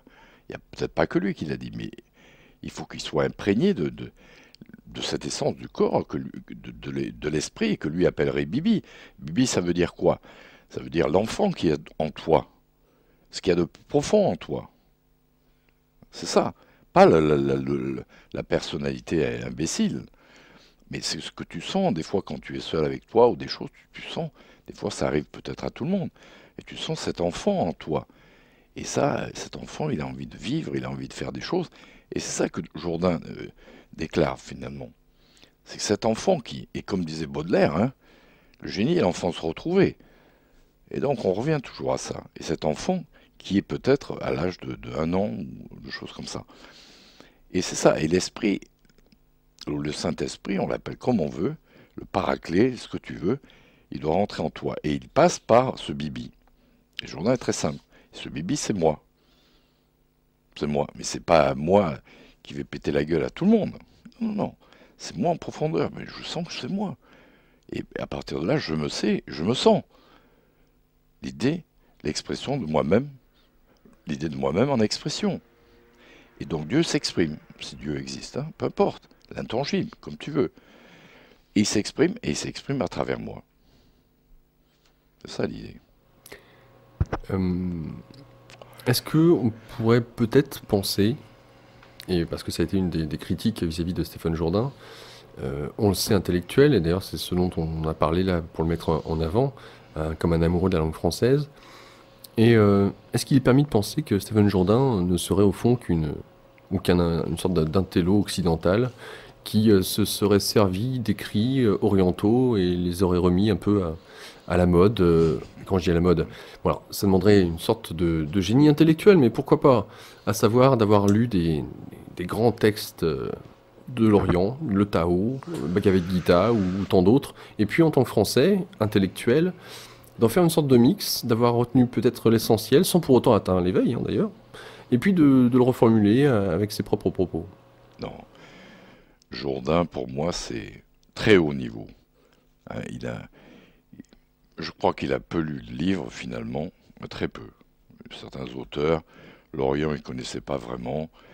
Bon, il savait que Shankaracharya existait ou des choses comme ça, mais je ne suis pas sûr qu'il ait lu. Donc, tu veux, Jourdain, comme je dis dans la préface de mon prochain livre, je vais te le lire parce que peut-être ça donne la réponse. Hein, excuse-moi. Hein. Je t'en prie. Il faut que je mette les trucs. Sa liberté de langage révélait une pratique métaphysique de haut vol. Je crois bien d'ailleurs que peu d'individus en ce monde peuvent parvenir à un tel sommet de la pensée. Attention. Son discours n'avait strictement rien à voir avec toutes ces décubrations de maîtres spiritualisants qui aujourd'hui surgissent de toutes parts sous gargarisson de formules récurrentes qui rabâchent à tour de bras. Ici, il s'agissait d'une rupture totale. Mais il y a autre chose que je voudrais dire. Voilà, les propos de Steve Jourdain étaient d'une fulgurance à vous couper le souffle. Certes, il avait au fur et à mesure du temps élaboré son propre langage, ça c'est clair. Mais ce qui était certain, c'est qu'il n'avait imité personne. Donc pour répondre à une grammaire inédite émanait directement, comme il aimait à le souligner, de cette chose qui lui était tombée sur la tête à l'âge de 16 ans. Et je crois que c'est ça, Jourdain. Le problème de Jourdain, c'est qu'il a eu la révélation, disons, à 16 ans, avec le fameux ergo sum, là, tu vois. Je suis. Je suis, oui, voilà, de Descartes, hein, tu vois. Le cogito ergo sum de Descartes. Il a torturé le truc pendant des mois et finalement, à un moment donné, ça lui est tombé sur la patate. Et donc, tout ce qu'il dit, en réalité, sort de là. Et c'est pour ça que c'est spontané, etc. Sort de là. Après, sur le plan relatif, comme on disait tout à l'heure, évidemment, quand ça t'arrive à 16 ans, et c'est pour ça que je l'appelle un peu le Rimbaud de la métaphysique, parce que Rimbaud aussi, à 22 ans ou 20 ans, il est parti. Il est allé en Abyssinie, et bon, faire ses trafics et tout le reste. Alors que Jourdain est resté sur place. Et malheureusement, là, il n'a pas pu vraiment, disons, s'adapter, comme tout le monde, à cette société, quoi, d'une certaine manière. Mais là, c'est un langage direct qui sortait de lui. Il a lu après un peu des textes, évidemment, mais non, qui n'avait rien à voir ni avec les textes hindous, ni occidentaux, finalement. Tu nous parlais de ces différents maîtres auprès de qui tu t'es rendu en Inde, Oui, et ne serait-ce que de rester sans parler, juste en présence, en regardant oui. le gourou, hein, enfin, pas dans le sens péjoratif qu'on a en Non, Occident, hein, mais de l'enseignant, qui ne disait rien, qui observait. Donc il y avait déjà une sorte de charisme. Je parle pour ces enseignants-là. oui, Un charisme même pas verbalisé. Et comme tu le disais, hein, tu restais peut-être une heure devant, tu t'en allais, tu étais toute chose, si on peut dire ça comme ça. Il y avait quelque chose qui s'était passé qui oui. n'était pas réellement du domaine du tangible, parce qu'aucun mot échangé, si ce n'est une présence. Plaisance. Est-ce que vis-à-vis de Stéphane, tu as eu l'occasion de constater, parce que là aussi il y a la langue, c'est une chose, et la langue on peut se perdre dans les mots. Tout à fait. Et est-ce que tu as pu constater qu'il y avait dans son charisme, si charisme il y avait, cette sorte de présence qui quelque part est, je sais pas si on peut parler de déstabilisante, mais qui éclabousse. Oui, Bon, c'est sûr que par le langage, il est éclaboussé vraiment. Après, par le silence, par certaines manifestations, comme je t'ai parlé pour les rivières, etc. Oui, là, c'était impressionnant de voir un mec qui faisait aucun sport, tout ça, faire des trucs incroyables. Donc, on se pose des questions quand on voit ça. On se dit, merde, comment c'est possible, hein? Et quand tu lui posais la question, qu'est-ce qu'il te disait? Ben, il disait, bon, c'est comme ça m'arrive parfois, mais pas tout le temps.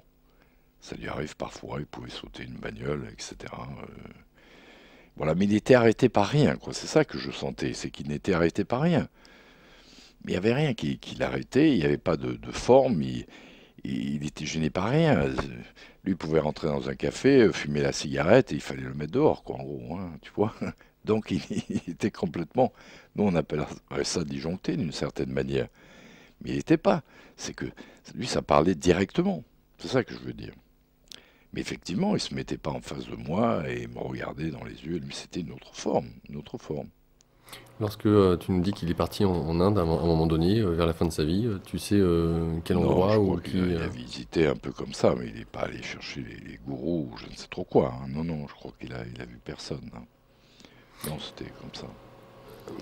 À travers les différents maîtres que tu as pu côtoyer ou croiser, qu'est-ce qui pourrait caractériser finalement Stéphane Jourdain entre un Ramana Krishna, Padre Pio il y a cette idée, je vais m'expliquer hein, quand je dis ça, hein. Là aussi, il y a cette idée du sage ou du saint, puisque bon, Padre Pio, même s'il a été reconnu sur le tard par l'Église catholique, mais Bien ou sûr. même tant de maîtres ou d'enseignants en Inde qui, bah là, pour le coup, font déplacer les foules et incarnent l'idée du sage qu'on se fait, hein, avec la barbe, Oui, oui. dans un peu ermite éventuellement. Stéphane Jourdain, pour le coup, est là aussi hors cadre, puisque Ouais. tu nous parles de cette belle maison, un homme de lettres. D'ailleurs, est-ce qu'il vivait de ses livres, de la vente de ses livres ou pas? Comment est-ce qu'il vivait lui-même? Comment est-ce que lui-même se percevait au sein dans son rôle social? Ouais, on va Non, dire ça comme ça. parce qu'il n'a jamais réussi à écrire les bouquins qu'il aurait dû écrire d'une certaine manière, c'est-à-dire comme Henri Miller et tout ça. Et donc, il est allé, comme le vent l'a poussé, c'est-à-dire écrire un peu des bouquins spirituels. Mais là où il est, où il est très, très important, c'est surtout dans les dialogues, là, dans les questions et réponses, pas dans les livres qu'il a écrits par la suite. C'est pas adéquat, si tu veux. Par contre, c'est dans les entretiens comme ça, où il est d'une spontanéité, d'une vérité absolue, quoi. Tu vois. Mais moi, ce que je dis, c'est que le parcours entre moi et Jourdain est très différent.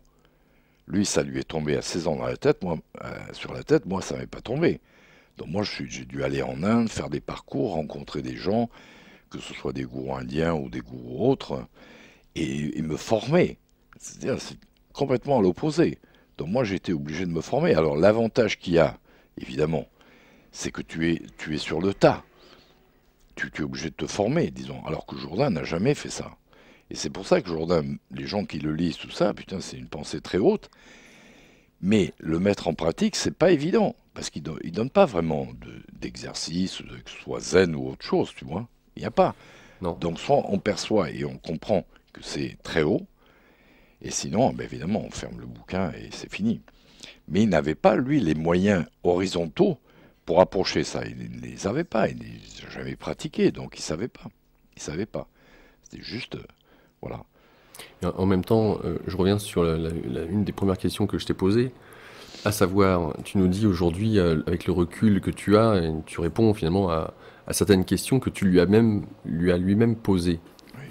Qu'est-ce qu'il t'a fallu comme, entre guillemets, réflexion, comme truc, déclic, détails qui t'ont amené... Alors, est-ce qu'on parle de palier, de niveau, pour toi, dans la compréhension de qui tu es, en essence? Et pourquoi, malgré tout ce que tu avais pu faire auparavant, tu ne l'avais pas compris?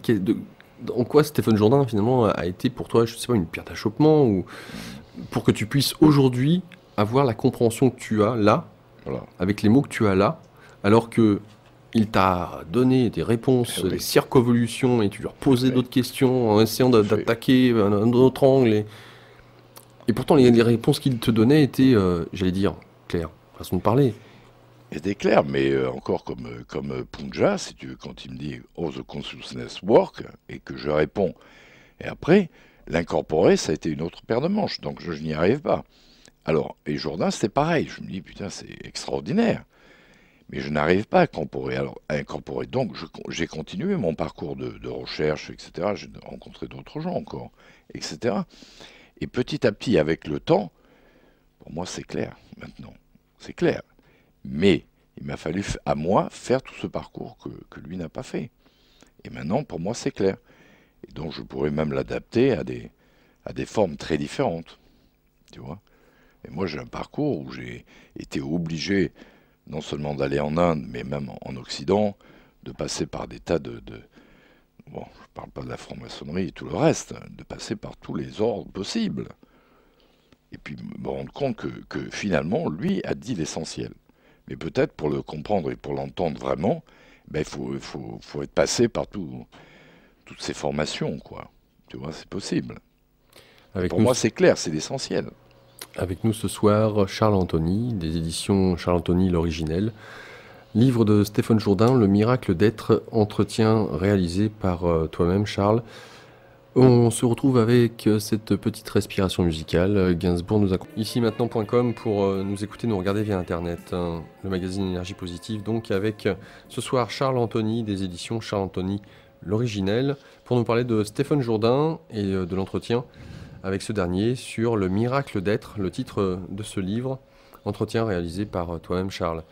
Euh, il est vrai que d'avoir l'expérience de l'éveil à 16 ans, et d'essayer de le formuler, d'ailleurs c'est ce qu'il dit dans l'ouvrage, de le formuler avec ces mots durant toute sa vie, c'est là toute la complexité parce que c'est même pas un état, l'éveil n'est pas un état.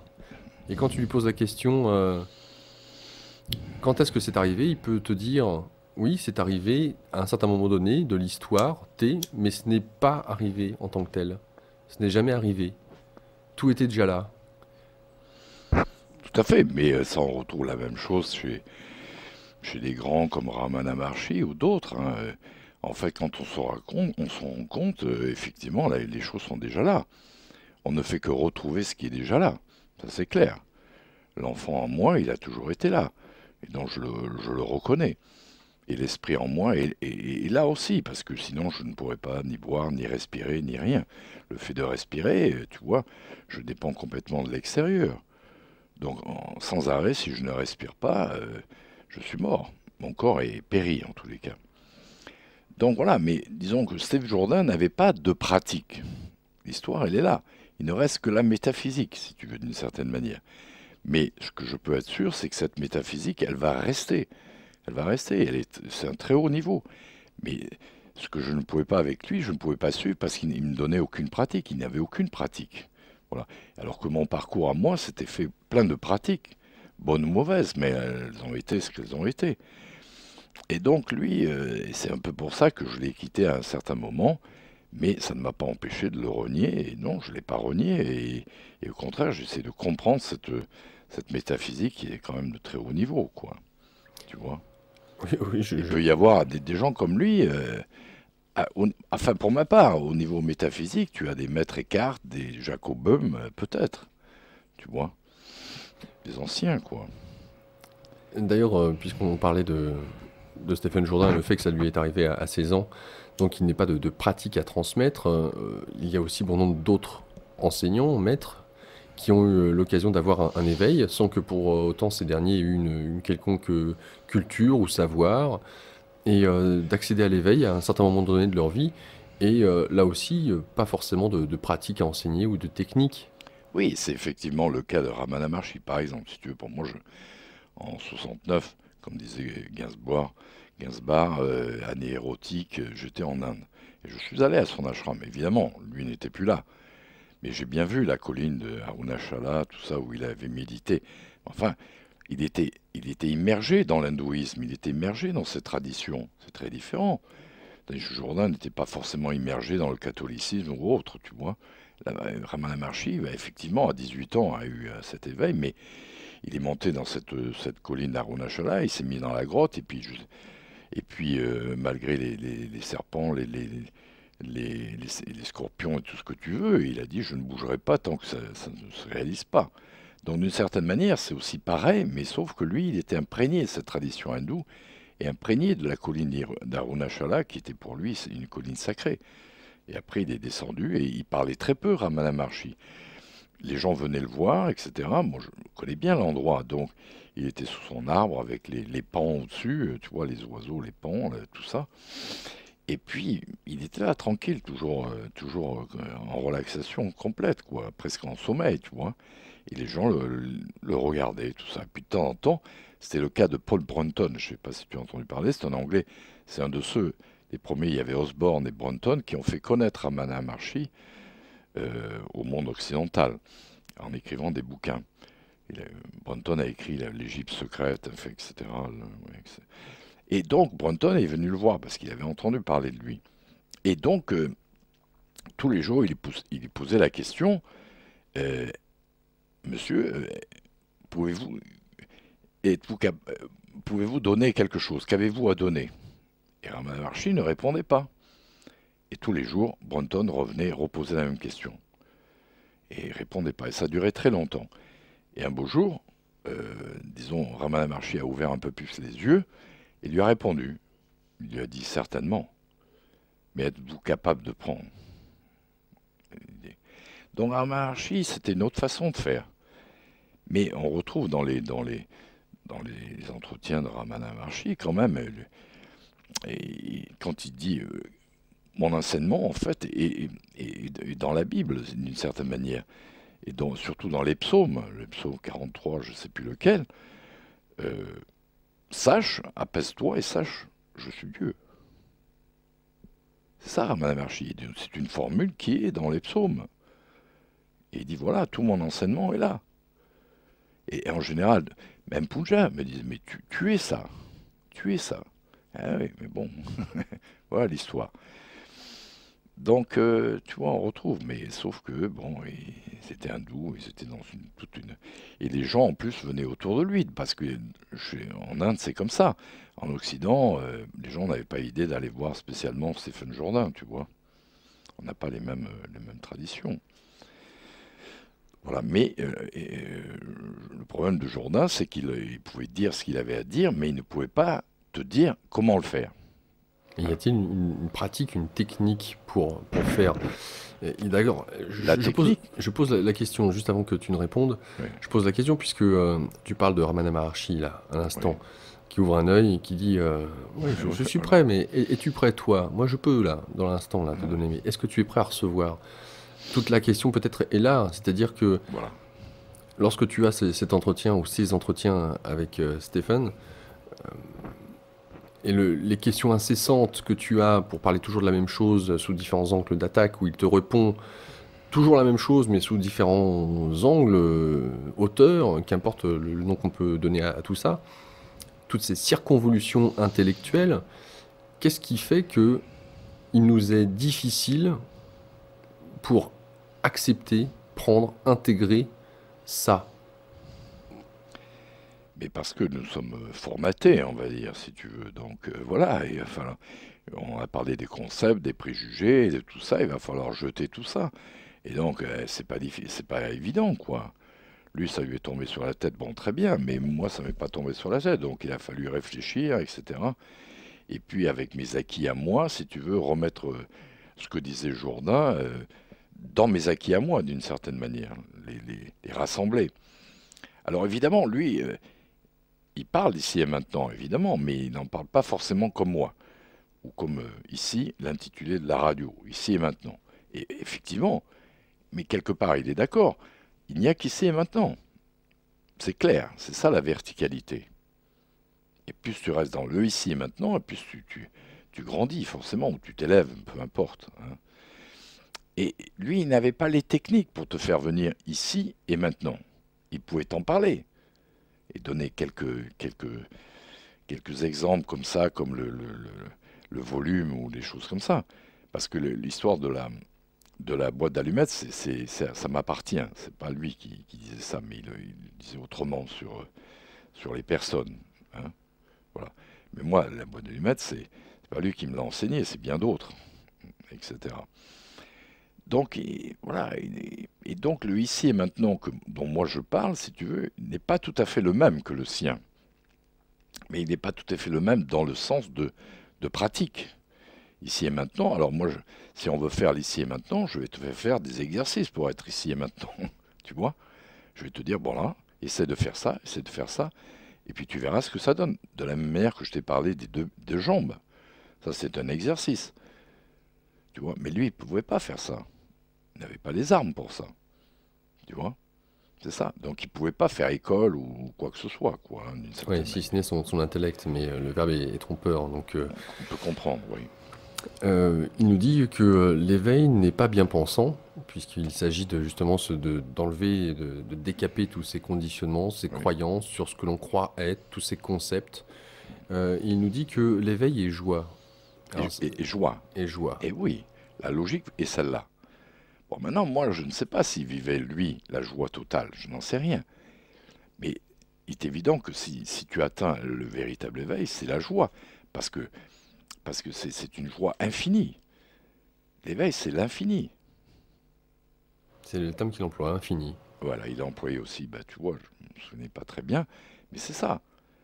C'est que, à un moment donné, je suis infini. Je fais partie de l'infini. Je suis infini. Et donc, c'est à ce moment-là, et la joie elle s'installe. Ce n'est pas une joie relative. Non, bien sûr, elle n'est pas une joie parce que tu as gagné seulement au loto, etc.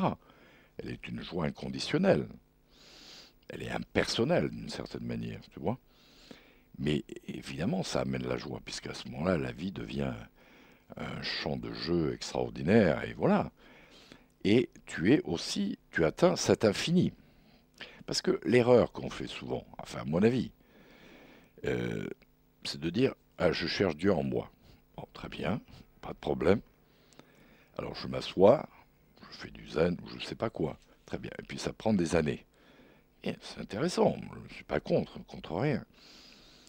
Et alors on cherche, on se concentre comme ça, en méditation, et on cherche à l'intérieur de soi. Alors bon, je sais qu'à l'intérieur de soi, le corps, donc, il y a il y a les artères, il y a les intestins, il y a tout ça. Bon, alors je dis, qu'est-ce qu'on cherche là-dedans?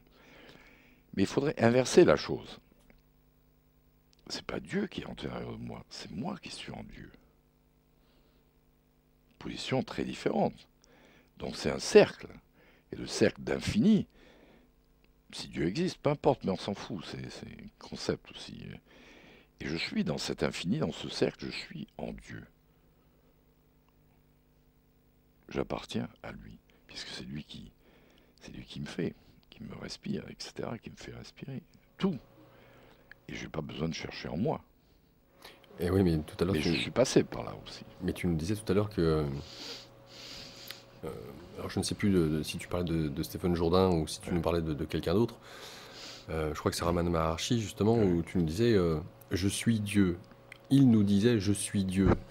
Donc être en Dieu, c'est une chose, mais se définir comme étant Dieu, c'est autre chose. Peut-être, peut-être. Oui, mais c'est pas Dieu au sens où on pourrait je suis Dieu, tu vois, très ostentatoire comme ça. Non, non, c'est pas ça. Je suis en Dieu. Et Dieu est en moi, forcément. Non, c'est autre chose. Et alors là, tu es, à ce moment-là, dans l'infini et dans la joie totale. Ouais. Ça, on peut pas, il n'y a pas à tergiverser, quoi. Et alors comment pouvoir effondrer cette notion de séparation? Parce que si à l'heure actuelle, je vais le formuler différemment. Nous avons l'être humain, apparemment, dans ces concepts qui font partie de sa réalité, en tout cas d'une manière générale, c'est de se dire, bah voilà, le cosmos, la vie est un grand chaos, tout est là, on se demande comment, bon, ça fonctionne. Alors on a créé le concept de Big Bang, création de l'univers, du cosmos. On voit que ce cosmos, cet univers, eh bien, est fait de polarité, de vie et de mort, de chaos, et puis au contraire de construction. Et l'être humain estime, apparemment, en tout cas pour nos sociétés occidentales, que tout cela est issu d'un hasard. Un hasard conceptuel, mais un hasard quand même. Et que ce hasard est donc dangereux puisqu'il y a la mort à travers cette dualité. Et donc le but du jeu serait de contrôler cela pour éviter d'avoir à craindre les animaux sauvages. Donc on a construit des maisons, le feu, etc. Toutes sortes d'outils qui nous permettraient de, en apparence, hein, je dis ça, contrôler notre environnement pour nous protéger de ce dernier. Or, de ce que tu nous dis, si je suis en Dieu et si Dieu est en moi, si donc je fais partie du tout, et c'est ce que tous les maîtres nous disent, grosso modo, hein, c'est la même chose, je suis l'un, et tout est en moi, et vous n'existez pas, et j'existe pas moi-même d'ailleurs, je m'observe, consciente d'elle-même, en train Oui, d'observer ce qui je est. suis l'acteur qui joue. Alors, comment peut un homme qui serait éveillé, tel que Stephen dit, concevoir ça, à savoir être tout, pouvoir avoir ce sentiment-là, tout en ayant cette idée que finalement, si je suis tout, tout est moi, tout est juste, et que s'il y a un chaos, bah, même ce chaos-là serait juste. D'ailleurs, tu lui donnes l'image à la fin, tu lui demandes par rapport à une plage où il y aurait plein de Ouais, déchets, c'est des ça. bouteilles, des mégots, ouais, une belle plage de Corse, comme on peut peut-être l'imaginer, la visualiser, avec plein de déchets. Comment peut-on se sentir unifié à une plage remplie de déchets? Oui, mais c'est pareil, l'exemple que je donnais tout à l'heure. Quelqu'un tombe, même si c'est un fantôme, il tombe, je le ramasse. Je ne suis pas un chien, donc je le ramasse. Mais je ne fais pas preuve d'humanité pour ça. Je ne suis pas un humaniste à tout craint. Mais voilà, je ramasse, il y a l'action. Et donc Stéphane Jourdain, avec ses bouteilles, tout ça, il va les ramasser aussi.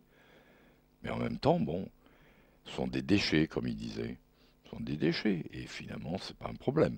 C'est pas un problème, mais s'il passe par là, il va le faire. Mais il n'est pas forcément un écologiste tout craint. C'est ça qui est important. Mais dans l'ici et maintenant, le Big Bang, il est maintenant. Le grunge, la fin, c'est maintenant.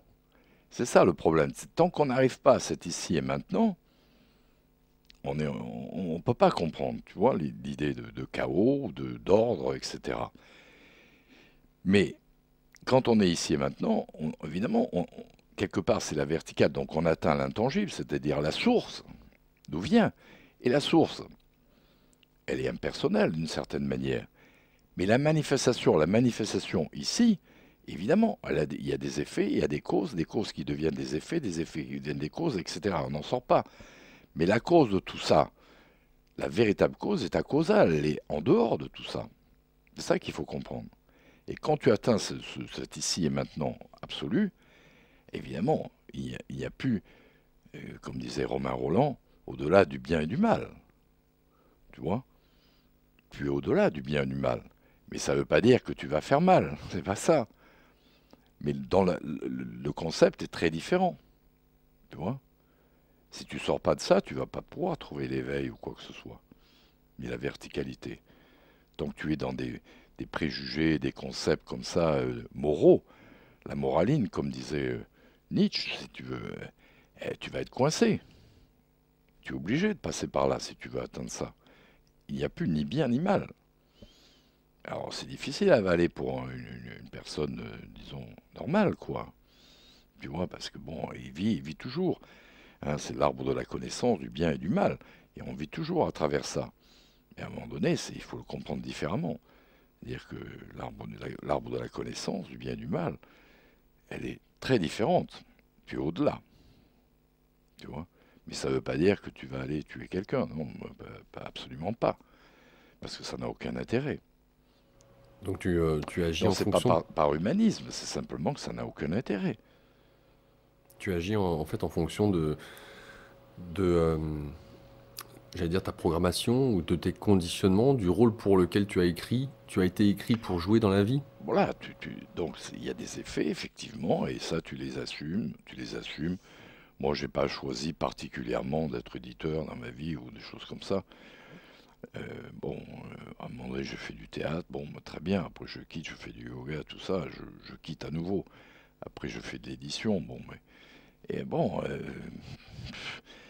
je veux dire, je n'aurais jamais pensé à tout ça si je regarde le départ de ma vie.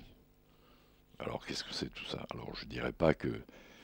Bon, c'est le destin, ou bien, comme disaient certains hindous, on est formaté depuis le départ pour telle ou telle chose, quoi. Je n'en sais rien, ça, tu vois. Tu vois? Je vois. Stéphane Jourdain fumait aussi. Bien sûr. Bon, Mais, tu fumes aussi. mais oui, parce qu'il ne s'agit pas de bien-être et de mieux-être, encore une fois. Il s'agit d'éveil, de verticalité, d'ici et maintenant. Donc, que tu sois en bonne santé ou que tu sois pas en bonne santé, c'est le corps toujours. Alors en plus, si on me dit, bon, mon ami, c'est mauvais pour ta santé, je dis d'accord. Mais si il suffit de manger je sais pas moi, des céréales, tu vois, des trucs comme ça pour être réveillé, alors là, eh non, ça fonctionne pas comme ça. Moi, beaucoup d'Indiens que j'ai vus en Inde fumer, beaucoup de maîtres de tai chi, par exemple. Les Chinois, ils fument tous. Ça ne les empêche pas d'être. Moi, j'ai travaillé par exemple une technique qui s'appelle le Huishuan, une technique chinoise très très puissante. Mais moi, je passais mon temps avec le maître, il m'offrait des cigarettes, je lui offrais des cigarettes, etc. Après, j'avais rencontré un maître à Taïwan, il est venu en France, parce qu'il faisait de la peinture, il exposait, tout ça, et c'était à qui échanger la cigarette. Alors lui, évidemment, il était très fort, et quand il était aux États-Unis, les médecins, tout ça, ont voulu l'expertiser, on va dire. Ils lui ont fait passer des analyses, des électrodes et tout le reste, pour voir comment c'était possible. Ils ne trouvaient rien dans son corps. Rien. Tout était OK. Mais ça n'a rien à voir. Ça n'a rien à voir. Ça, on peut le dépasser, mais sinon, mis à part ça, alors si on me dit, bon, pour tes poumons, c'est bien, je dis d'accord, je suis d'accord avec toi. Mais l'éveil, c'est autre chose. Maintenant, si on me dit tes poumons, alors je dis, ah bon, où sont-ils? Mais dit, mais si tu passes des radios, tu vas le voir. Mais les radios sont des images. Mais je n'ai jamais vu mes poumons. Je n'ai jamais vu. Oui, mais on pourrait te dire que les images en question sont le reflet de tes poumons. Oui, oui, c'est comme la glace. Oui. Ouais, pareil. Mais bon, c'est tout. Alors j'y crois pas, mais voilà. Moi, je ne crois pas aux images extérieures de moi. Tu vois? Oui, je vois. Ah non, c'est ça. Euh, alors ça implique notamment dans ce que Stéphane nous dit, euh, l'intelligence. Ouais. Alors, pour lui, c'est extrêmement important. Alors, il fait de différentes distinctions entre le mental, l'intellect et les pensées. Ou autrement dit, il pose la question différemment, ou il en pose plusieurs. Il pose cette question, qu'est-ce que la pensée? Qu'est-ce que je pense? Et par là, on peut donner, enfin, il nous donne en tout cas trois sous-titres, à savoir, qu'est-ce que l'acte intelligent? Qu'est-ce que l'acte de l'intelligence humaine et l'acte de l'intelligence personnelle? Hmm. Alors, est-ce que tu t'en souviens un petit peu ou pas? Parce que Peu le dire, importe, ça n'a pas ouais, d'importance. Ça n'a pas d'importance. L'intelligence, c'est comme la bouddhi en Inde. Bouddhi, c'est bien. Bouddha, bouddhi, c'est l'intelligence pure. La bouddhi, c'est l'intelligence pure. Mais on ne parle pas de la même intelligence de l'intellect. Et oui, mais c'est une intelligence top niveau. Et c'est sans doute ce qu'avait Jourdain. Bouddha, c'est la bouddhi, c'est l'intellect absolu. Mais l'intellect au niveau d'intelligence, pas au niveau de l'intellect du mental. C'est ça que ça veut dire, tu vois. une sorte d'intelligence supérieure, une Oui, qui n'a intelligence. rien à voir. Mhm. C'est l'intelligence de l'esprit, du cœur, si tu veux, d'une certaine manière. Du cœur. L'intelligence intuitive. Et On pourrait oui, là aussi le dire comme ça. Mhm. bien sûr. Mais comme disait Ernest Junger, la pensée, contrairement à ce qu'on croit, ne se forme pas dans le cerveau, elle se forme dans le cœur. Il avait peut-être raison. Alors la pensée, c'est l'idée. L'idée qui est mise en nous, on a l'idée, le désir, l'idée, et cette idée va s'exprimer. Et elle va s'exprimer. C'est pour ça que penser réellement, la vraie pensée, c'est créer. Nous sommes des créateurs. Et avec la pensée, nous pouvons créer n'importe quoi. Et alors, bon, effectivement, roman et tout ça. Sauf qu'on le prend très extérieur. Alors le mec, il dit, bon, je vais écrire un roman. Mais la vie et la pensée peut tout créer. Mais il faut comprendre que cette pensée qui est due à l'intelligence pure, et c'est ça dont parle Jourdain. Et la pensée, c'est top niveau.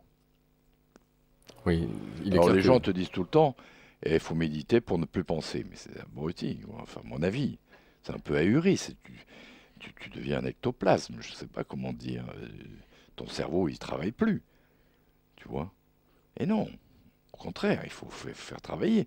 Alors même dans le cerveau, comme on dit, hein, bon, je ne l'ai jamais vu, mais enfin, il y a le cerveau droit, le cerveau gauche, il y a le raisonnement, il y a l'intuition, effectivement. Et le cerveau droit marche très peu. Et, et c'est là qu'il faut travailler. Et donc même toutes ces méditations, logiquement, sont faites pour développer ce cerveau-là. Bien sûr.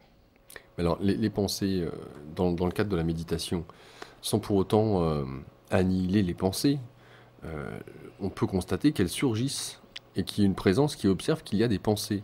Voilà. Mais d'où viennent les pensées que Voilà, la présence observe? voilà, c'est ce mental qui tourne sans arrêt, n'est-ce pas? Effectivement. Ça, ce sont des mauvaises pensées. C'est pas la pensée au sens où je l'entends. Mais effectivement, derrière, il peut y avoir l'observateur. Pourquoi ces pensées sont-elles là, etc. Est-ce que c'est biologique, que ça ne peut pas être autrement? Ça nous est donné comme ça, je n'en sais rien. Je ne sais pas exactement d'où ça vient. Mais évidemment, ça, c'est pas des pensées. Tu penses rien du tout, là. Ça se fait tout seul. Mais non, ça, c'est aucun intérêt. Et non seulement ça n'a aucun Mais intérêt, il ne mais s'agit pas d'avoir l'ataraxie mentale, tu vois. Faut pas atteindre l'ataraxie mentale, comme ça. Non, le légume. le légume, on va dire. Eh oui, Euh, Cela étant dit, par rapport à ces pensées que l'on peut observer, si elles sont là, notre problématique, et c'est ce que met Stephen Jordan en avant, c'est que l'éveil, il est déjà là, ou cela est déjà, oui, et qu'il suffit d'une sorte de basculement, et lui-même ne comprend pas pourquoi, pour certains, ça se passe, et pour d'autres, pas. Alors, on parlait des trucs, des machins qu'il peut donner tout à l'heure, mais par rapport à ses pensées, lui-même n'explique pas, comme tu viens de nous le dire, d'où elles viennent. Et le problème principal, à travers l'intelligence, c'est que quand l'homme a une pensée qui lui traverse l'esprit, il croit qu'il est ses pensées au point d'entretenir ses pensées, des pensées eh de oui, peur, peur pour son enfant, peur pour son travail, ou la eh perte de oui. son travail, pour l'argent ou autre. Et après, c'est sans fin. Tout à fait, parce que ce ne sont pas des pensées que lui a créées. Ce sont des pensées qui sont là malgré lui. Et donc tout ça, bon, c'est biologique. Ce soit ce que la personne a vécu dans la journée ou dans son enfance, tout ça revient comme ça. Mais lui ne pense rien du tout. C'est ça l'idée. Et non. Et, par contre, la pensée intelligente, c'est autre chose. Tu vois? Mais c'est d'ailleurs ce qu'il met en avant, parce que s'il a eu cet, entre guillemets, événement qu'on appelle éveil, Oui. c'est parce qu'il s'est pris la tête, c'est le cas de Il le s'est dire. pris la tête, Mais oui. pris la tête, non pas au point d'en devenir un légume, Ah non. mais avec cette intelligence du cœur. Alors, comment peut-on, avec l'intellect, arriver à une sorte de paroxysme où il y a ce basculement qui s'opère? Est-ce que tu as compris ce qui lui est Effectivement. arrivé? Ouais. Effectivement, lui, il a travaillé sur le truc de Descartes. Bon, voilà, et ça paraît très rationnel apparemment. Mais lui, ce qu'il a vu dans le comment on Cogito dit, ergo sum? ergo sum, c'est que la formule n'est pas complète pour lui. En gros, pour lui, c'est je pense, donc je suis Dieu. C'est ça que ça veut dire pour lui. Et c'est ça qu'il a découvert, si tu veux, dans cette formule. Voilà, c'est pas pareil. Mais il faut pas oublier que Descartes, bon, c'est un alchimiste. Et même il était astrologue, enfin c'était tout ça. Et après on l'a réduit peut-être à certaines choses dans ses entretiens, enfin dans ses textes certains, dans un rationnel absolu. Mais lui, à mon avis, il n'était pas vraiment rationnel au sens où on l'entendons. Et c'est ça qu'a découvert Jourdain, tu vois. Alors, le déclic, pour parler de l'éveil, donc un événement qui a eu lieu dans un passé, mais le passé pour lui n'existe pas, de même que le futur n'existe pas, il n'y a que l'ici et maintenant. Oui. Encore une fois, parce Parce que que le passé, il est là. Quand quelqu'un est malade de son passé, c'est là. Où est-ce qu'il est le passé? Je me tourne autour de moi, je ne le vois pas. Donc le passé est bien dans le mental et le futur aussi. Je me dis, bon, il faut que je gagne l'auto ou je ne sais pas quoi. Et c'est là maintenant, dans toutes ces pensées-là. Mais pour l'instant, je n'ai pas gagné l'auto. Concrètement, ça n'existe pas. Et ma mère, tout ça, c'est pour ça que Jourdain parle de couper les têtes de sa mère, de tout ça, parce qu'en fait, c'est fini. Et par contre, nous, on vit toujours avec ça. Et ici, mais en réalité, ça se passe toujours ici. là, dans moi. Tout ce passé, il est toujours là. Alors, soit il m'encombre, il me fait jouer des tours impendables, si tu veux, hein. Et puis soit je l'efface, quoi. Alors, l'effacer, ça veut dire quoi? Ça veut Comme dire que tu retrouves, pour l'effacer, il faut retrouver l'enfant qui est à toi, qui est en toi. Tu dois retrouver cet enfant qui, lui, est pur et qui, lui, est la vraie pensée, la vraie intelligence. Et l'intelligence du cœur, notamment. Et voilà, donc tu dois retrouver cette source qui est en toi, qui est toi. Par exemple, moi, ici, je suis là, moi, et en même temps, comme tu dis, c'est l'étonnement. Bon, je suis ici avec vous, etc. Mais voilà, tout est le miracle d'être. Tu vois, c'est ça le miracle d'être. Tout est miraculeux. Et nous, on ne le vit pas comme ça en général. C'est plutôt l'ennui, c'est chiant, et ceci et cela. Tu vois. Mais là, il n'y a plus d'ennui, il n'y a plus rien de tout ça. Tout est, tout est OK, tu vois. Et alors à ce moment-là, tu peux faire tout tas de choses, quoi. Tu n'es pas forcément figé ici. Tu vois ce que je veux dire? ouais, je vois tout à fait ce que tu veux dire. Bon, bien. Lorsque Steven nous parle de l'éveil, Oui, donc un des premiers trucs, c'est donc ne pas se mentir à soi-même. Le deuxième, se dégager de ces fameux préjugés oui, d'ordre social, métaphysique, de tous ces concepts qu'on s'est accolés ou que l'on croit être la vérité. D'ailleurs, vous parlez à un moment donné dans le livre de ce qu'est la vérité. Qu'est-ce que la vérité? Bah, à l'image de la boîte d'allumettes tout à l'heure, c'est qu'une parcelle, une portion, un concept, puisqu'il n'y a pas la totalité de la chose de toute bien façon. sûr. Et donc une vérité, c'est la vérité d'un moment pour quelqu'un, une croyance qui lui est propre dans l'instant T. Voilà. Euh, et il mentionne quand même qu'il y a, pour accéder à l'éveil, un truc qui est important, c'est la notion de concentration. Une intense concentration à quoi? À soi, à ce que je suis. Moi, Charles Anthony, il y a une grande concentration là-dedans, si tu veux. Et ça paraît curieux, paradoxal, tout ça, mais c'est ça.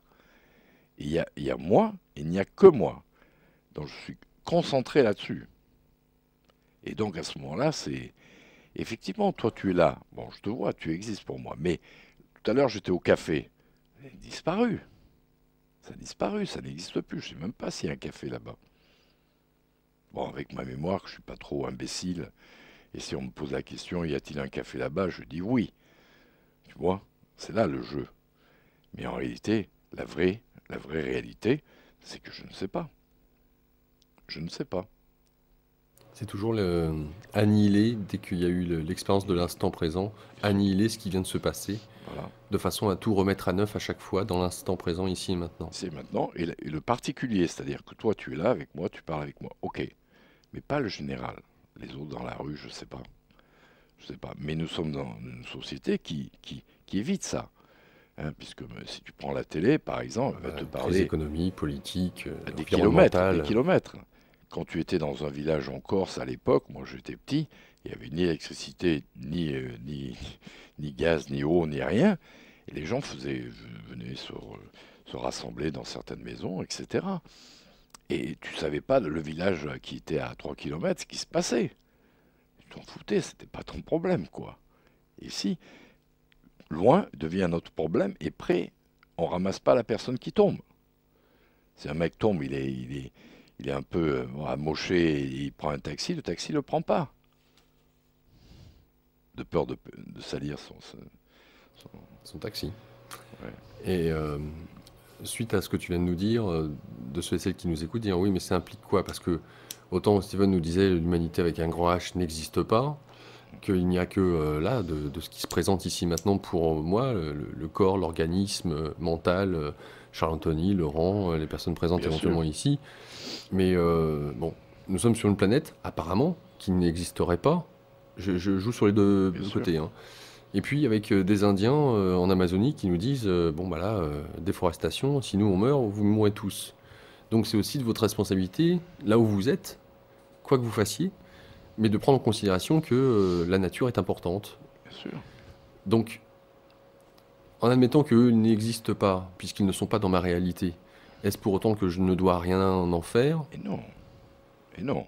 C'est comme je te viens de te dire, on ramasse la personne. Bon, si le mec, un Indien d'Amazonie vient me voir avec sa bouche en plateau, pas de problème. Il vient me voir, il me dit, est-ce que tu peux m'aider? Ah, il est là. Et je lui dis, ok, voyons voir ce qu'on peut faire. Il me dit, viens avec moi. Je lui dis, ok, tu comprends? Mais comme ça, abstrait, non. Voilà. Et après, évidemment, il y a tous les écologistes, tout ça, mais je vois que malgré les écologistes, je ne suis pas contre, mais la Terre, elle tourne comme elle tourne. Hein. Les trucs qui s'effondrent, les icebergs et tout le reste, tu vois. Les tremblements de terre, on va en voir de plus en plus apparemment, des tremblements de terre, des volcans qui s'allument, enfin bref. Mais la nature, elle fait son travail. Les ouragans, tout ça. Et nous, évidemment, des tsunamis, bien sûr, mais c'est la nature aussi. Alors peut-être nous sommes responsables à un certain niveau de la nature, très bien.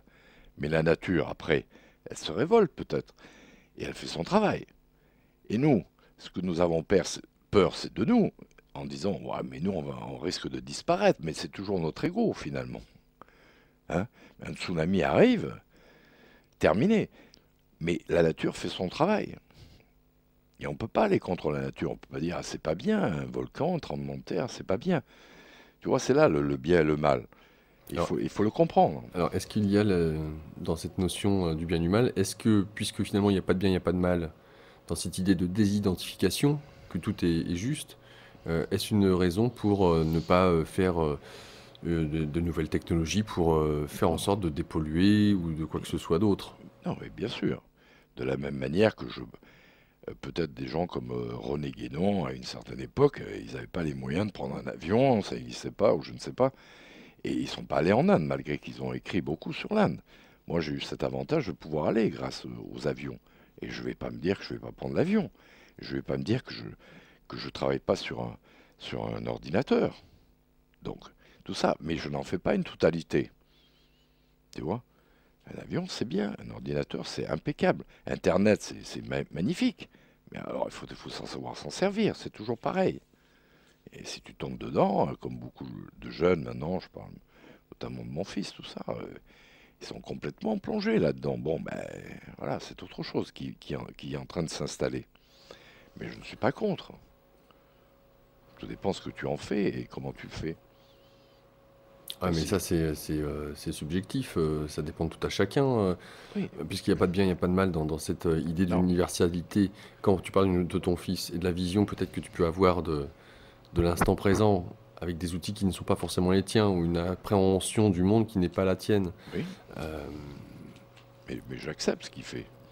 mais dans quelle mesure, toi, tu mets des cadres, justement, dans ce qui serait bon qu'il fasse ou qu'il fasse pas à l'âge Non, qu'il moi, a? il est dans la 3D, tu vois. Moi, je suis pas dans la 3D, donc voilà. Et je le vois toute la journée en train de travailler avec ses amis, et sa société, je sais pas quoi. Mais je trouve ça très bien. Très bien, il n'y a aucun problème. L'important, c'est qu'ils sachent aussi s'en détacher un peu de l'ordinateur. Et pas zénuit quand même, tu vois. Alors c'est bien, mais où est-ce que ça va donner à un moment donné? Donc, à part des choses, tu vois. Et j'ai jamais dit qu'il y avait... C'est ni bien ni mal, ça dépend comment on fait, quoi. Non, je suis pas contre, Mais alors, est-ce évidemment. qu'il y a une bonne manière de faire?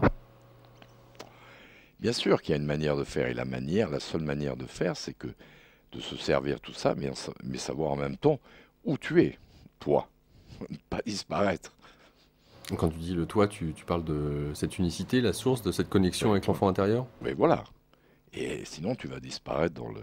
Il va t'avaler l'ordinateur, tout ça, les 3D. Putain, je veux te dire, ça t'avale sec. Hein.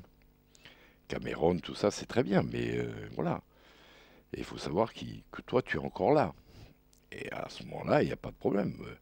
Peut-être que Ramana Maharshi serait à notre époque et peut-être qu'il aurait un ordinateur. La question n'est pas là. Non, il n'y a rien de tout ça. Pour Stéphane Jourdain, il y a un acte à poser et l'acte se situe au niveau de la conscience. Alors, on note la conscience du soi ordinaire, donc de l'ego, qui est fini, et la conscience de soi, que lui il Oui, qualifie comme extraordinaire, qui lui est infini. Et tout à fait. que dans cette notion d'infini, il parle de trou noir.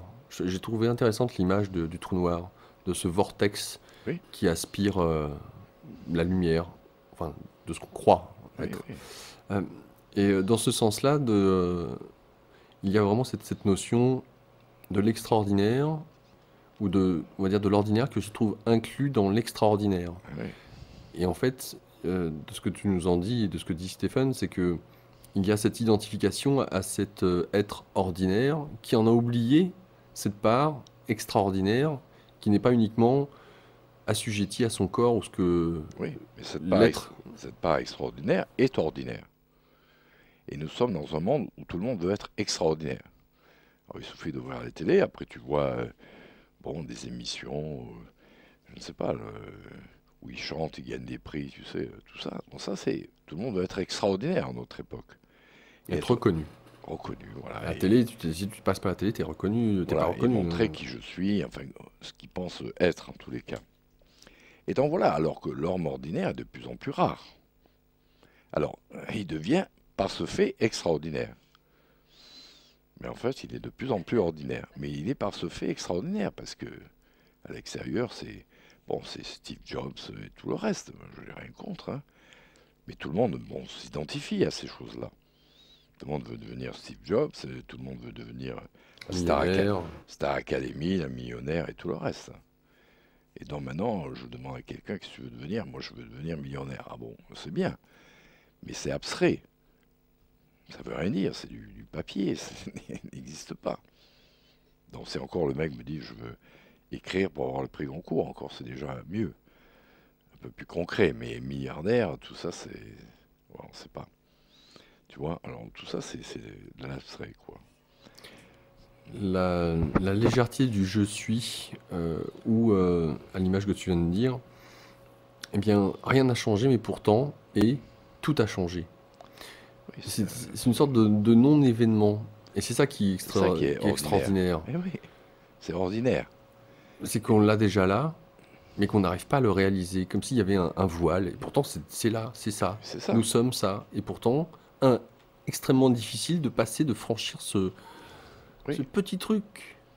Mais parce que c'est à cause de l'éducation, les parents, tout ça, qui vont demander, il faut que tu deviennes quelqu'un. Voilà, donc déjà à partir de là, voilà, t'es cuit, quoi, d'une certaine manière. Mais Condera disait la légèreté de l'être, hein, comment ça s'appelait, je ne sais plus très bien le titre, mais enfin, l'insoutenable légèreté de l'être, hein, oui, voilà. C'est ça, c'est-à-dire qu'à ce moment-là, tu deviens léger, forcément, puisque tu n'as plus le poids de ces charges extraordinaires qui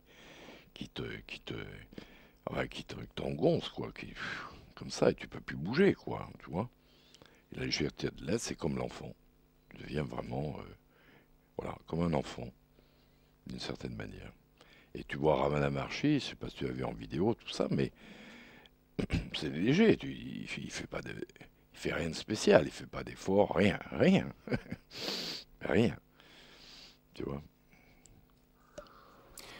Et de surcroît, dans cet état, enfin, c'est même pas un état, mais l'être humain considéré comme étant un sujet pur, et nous dit Stéphane Jourdain, et non pas un sujet objectal, Eh oui, parce que justement, notre ego, lui, ne fait que séparer et accole des étiquettes qui rendent donc et l'objectif, tout. objectif tout.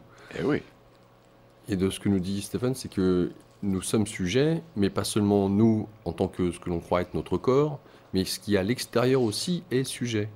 Nous ne sommes pas coupés voilà. de l'être qui est tout cela. Voilà, et à ce moment-là, il y a rencontre. Il y a rencontre, évidemment, avec l'autre, parce que l'autre, c'est effectivement sujet. Mais si tu l'objectives, effectivement, il devient une masse, quoi. Il devient une masse qui ne bouge pas et qui, voilà, tu vois. Et c'est ce qu'on fait souvent, même nos parents, ils disent, bon, tu dois être comme ça, il faut réussir ça, tu vois, on t'enferme dans cette objectivité-là. Et ça, c'est terrible. Alors, il va falloir toute une vie pour dégager de ça. Et donc, à ce moment-là, rejoindre l'intangible. L'intangible, la vraie source. L'intangible, c'est ça. C'est que quelqu'un qui toucherait à l'intangible, comme et à ce moment-là, il suffit d'une fissure. Par exemple, si l'intangible est dans cette pièce à côté, il suffit que j'ouvre un petit peu la porte. L'air rentre. Tout l'air rentre. Mais pour ça, il faut, comme disait Nietzsche, il faut parfois taper avec un marteau, tu vois, la philosophie du marteau. Donc il y a une espèce de barrière comme ça, fabriquée par l'ego, parce que l'ego a pris, comment dire, il devient un dictateur. Donc il a fermé toutes les portes. Il dit le chef c'est moi. Alors qu'il est, la logique voudrait qu'il soit un serviteur. Et donc il va falloir franchir cette muraille, si tu veux, pour aider. Et il faut taper avec un marteau pour ouvrir un peu, pour fendre un peu certains côtés de la muraille. Et à ce moment-là, tout l'air passe. Ce que Stéphane Jourdain utilise, c'est l'épée. L'épée Oui, de voilà, l'intellect. Et voilà. voici ce qu'il nous dit dans cette notion d'annihilation, de tout détruire, de tous ces concepts dont on parle. Euh, mais on se moque également de ce que je suis en train de dire. Je prends au cours d'un passage où il nous parle. Et là, il y a un passage. Il y a cette face destructrice de la chose dont je parlais qui est très très importante. Une annihilation universelle à 360 degrés dans tous les azimuts de l'expérience. Il n'y a pas le moindre recoin qui survit. D'un autre côté, ce qui est merveilleux, et c'est cela qu'il est important de dire, c'est que cette démolition inouïe, cette annihilation universelle, cette apocalypse, se situe dans le champ de sa propre action et s'autodétruit aussi. On pourrait donc, si on disait, voilà, il y a une annihilation universelle, avoir l'impression que je suis bien content, j'ai un sol sous les pieds. Mais là, il n'y a pas de sol. Il n'y a même pas absence de sol. Et ce feu se consume lui-même. Quand je me deviens, il ne se passe absolument rien. Et quand le néant retourne au néant, il ne se passe absolument rien non plus. Alors qu'est-ce que je dois faire? Eh bien, je dois me situer en amont de ces propos ineptes que je suis en train de tenir, à la source. Eh oui. Et Donc là, c'est tout le temps casser oui. ce Et que là, l'on croit être, même ce que l'on dit à l'instant présent, oui. même ce que l'on croit observer, de ce que l'on croit être, de ce que la réalité croit, que ce qu'on croit être de cette réalité. C'est à chaque fois tout balayer, tout casser. Arrêter de tout objectiver. Ah, c'est la folie totale. C'est la folie totale, comme disait Erasme. Mais c'est une folie qui est géniale, si tu veux, tu vois. Alors, il a raison de dire, je marche et il y a du vide entre mon pied et le sol. Mais évidemment, sinon je ne pourrais pas avancer. C'est clair. Donc, tu vois, c'est tous ces schémas-là qu'il faut revoir. De la même manière que je disais, bon, ferme les yeux et combien y a-t-il de jambes? Donc, il donne parfois des indices comme ça, tu vois. Et donc, il n'y a rien sous tes pieds, c'est le vide. C'est le vide absolu. Alors j'ai fait mes petites annotations où il nous parle justement du sentiment de la disparition, de ce sentiment de séparation. Eh oui. Alors c'est la page 44. Alors, que je ne dise pas de bêtises. À ce moment-là, le trait attentif, l'habituel, comparable à une espèce de javeline qui ne peut atteindre que ponctuellement des cibles, se déploie comme un éventail.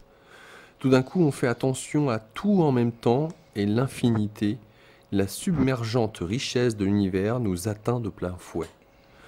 Tout cela est intégré en une seule fois, dans une seule saisie sans aucune espèce de difficulté. À ce moment-là, il y a une déhiérarchisation de la perception. Tout acquiert le même niveau. Mais ce n'est pas le nivellement par le bas, c'est le nivellement par le haut. Tout scintille de la même valeur divine.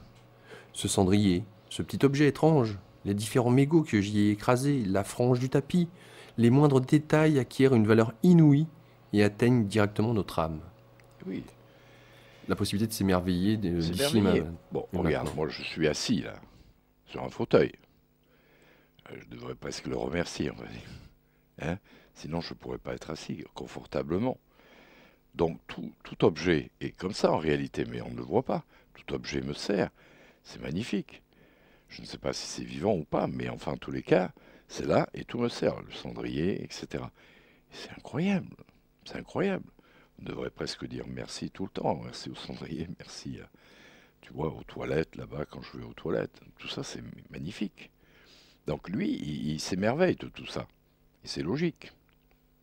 Sinon, il n'y a rien. Je ne pourrais pas m'asseoir, donc je devrais me lever en disant merci ma chaise, etc. Tu vois? Et là, c'est là où on aborde la notion de renoncement. Parce que malgré ou heureusement, je ne sais, le fait qu'il ait vécu cet événement qu'on appelle l'éveil, tu lui as posé quelques questions très intéressantes sur est-ce que c'est quelque chose d'irréversible ou pas. Et il te dit qu'il y a eu quand même des dangers. Tu te souviens? J'en parle? Tu nous en Vas-y, parles? vas-y. Moi, d'abord, tu poses la question si l'éveil, ça se quitte ou pas. Ouais, c'est ce que Bon, ça implique. ouais. Apparemment, lui, il y a des moments, ça lui a échappé, apparemment. Mais c'est sûr que l'éveil, comme je disais tout à l'heure, il faut toujours, même pour les ordinateurs, il faut toujours revenir, que je suis là aussi, il y a l'ordinateur, mais il y a moi. Et je ne peux pas me laisser aller, comment dire, complètement happé par l'ordinateur. Ouais, l'identification Une au fait que... identification totale. Et sinon, je suis foutu. Effectivement, ça demande toujours cette vigilance extrême, voilà, de moi ici et maintenant. C'est toujours une question de vigilance extrême. Tu vois, sinon, on est happé tout le temps et c'est fini. Et donc, ça peut partir. L'éveil n'est pas un truc... puisque l'éveil, c'est une chose naturelle qui est là. Donc, si je l'oublie, eh ben, je l'oublie. Nous faisons tous partie de l'oubli. Moi, je n'entends que ça dans la journée. Si je demande à quelqu'un, tu as fait ça? Ah, mais il dit, j'ai oublié. Alors, toute la journée, c'est ça. Mais à la fin, il y a le grand oubli. Et ça, on l'oublie. Et oui, c'est ça, l'histoire, tu vois. Non, mais il a raison, quoi. Et autant il a, en ayant conscience de cette universalité qui laisse cela, il y a la conscience d'être, de ce qu'il appelle d'être dans l'habit de Dieu. C'est joli. Oui, c'est ce que Et en je t'ai même dit tout à temps, l'heure. ah ouais. Et en même temps, euh, il vit des moments extatiques, Oui, certains événements, et là, il commence à vouloir s'y accrocher, en disant, waouh, oui, c'est magnifique. voilà. Et dès le moment où il commence à s'y accrocher, il se rend compte que il veut s'accrocher à la jouissance que Oui, bien procure, sûr. et donc d'objectiver à nouveau un objet. Tiens, Eh oui, c'est là et je veux me l'approprier. Et dès le moment où il commence à se l'approprier, eh eh oui. bien, l'habit de Dieu, il se rend compte qu'il est en train de le délaisser. Et oui, parce que c'est l'extase. Et c'est la différence entre l'éveil, au sens où nous l'entendons, et l'extase. Bon, je dis pas Ramakrishna, rentrer dans des extases soudaines, mais c'est pas ce qu'on cherche. L'extase, ça peut être objectivé, effectivement. Et à ce moment-là, tu te perds. Tu te perds. C'est la voie ordinaire, là. C'est la voie ordinaire. C'est pas des extases, des choses comme ça. Non, c'est moi. Moi, toujours moi. Tandis que dans l'autre, tu te perds dans l'extase. Et effectivement, ça donne des trémolos. Bon, il y a des gens qui cherchent ça, tu vois. Mais voilà, ça donne des frissons cathartiques, on va dire. Mais c'est pas l'objectif.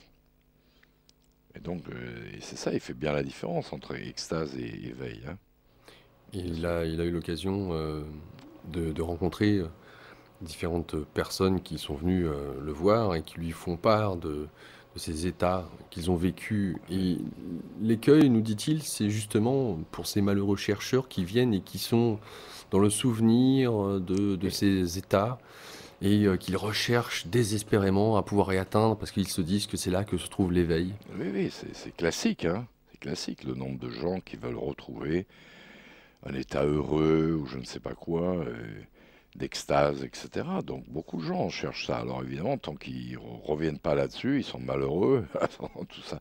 Et donc, évidemment, la voie de l'éveil est perdue. Et donc ça, c'est la catastrophe, bien sûr. Alors, est-ce qu'il y a, d'après toi, au vu des maîtres que tu as pu rencontrer, certains qui sont dans cet ici maintenant, mais à cette verticalité sans arrêt? Est-ce que c'est possible? Est-ce que tu crois que c'est possible? Mais je pense, enfin, on sait Je sais rien, pas, mais hein, je mais pense que c'est possible. Je pense que des gens comme Swami Punja, ils avaient ça d'une certaine manière. Oui, moi chaque fois, enfin tous les cas, quand j'étais avec lui, c'était toujours, c'était quand même toujours au top niveau, hein, la vigilance extrême. Il lâchait pas, hein, il lâchait jamais. Non, non, non. Après, je vivais pas complètement avec lui non plus. Je ne sais pas ce qu'il faisait. Mais bon, là, tout ce que je voyais de lui, c'était vraiment très présent, quoi. Très présent. et en même temps d'avoir cette présence euh, de certains comme Swami Prajnanpad, d'avoir cette... Moi, je ne l'ai pas connu, hein. je pense notamment par rapport à Arnaud Desjardins qui... Oui, mais alors là, Mm. je vais te dire, parce que c'est moi qui ai publié l'expérience de l'unité de Somagal Prakash, qui est un Indien qui a été auprès de Prajnampad pendant 30 ans, il a enregistré, etc. Je ne sais pas si tu es au courant de ça. Mais quand Arnaud Desjardins m'a dit, il y a ce livre possible à faire, il faut que tu rencontres un homme qui s'appelle Romanov. Alors je suis allé voir Romanov et à partir de là, je suis allé en Inde rencontrer Somagal Prakash parce que son livre, il l'avait écrit forcément en anglais. Enfin, il parlait en anglais forcément, mais il n'a jamais été publié en anglais à l'époque, en tous les cas. Donc je lui demandais si on pouvait écourter, parce que c'était énorme, ça faisait plus de 1000 pages, etc. Il m'a dit pas de problème. Donc je suis revenu avec le manuscrit, etc. Et donc il a été publié à l'original de l'époque, quoi. Mais ce que je veux dire avec Arnaud Desjardins, le problème, moi je n'en sais rien, je suis pas dans la vie de tous les gens, quoi. Il faudrait savoir si Swami Prajnampad a reconnu quelqu'un comme son successeur. Ça, je ne sais pas. On ne peut pas répondre. Alors, Prajnampad, ça me paraît intéressant. Je suis un peu gêné par le côté psychanalyse et tout le reste qui est dedans. Mais bon, c'est comme ça. Lui, il a été marqué par ça. Bon, je n'en sais rien. Mais je ne l'ai pas connu, lui, donc je ne peux pas dire. Arnaud Desjardins, je l'ai un petit peu connu, mais pas tellement. Parce qu'il m'a donné tout ça. Mais bon, pour moi, c'est pas tout à fait mes références, quoi, disons. Voilà, on va dire comme ça. Alors, Je ne sais pas si j'ai répondu à ta question, mais... je n'avais pas vraiment formulé la question de toute façon.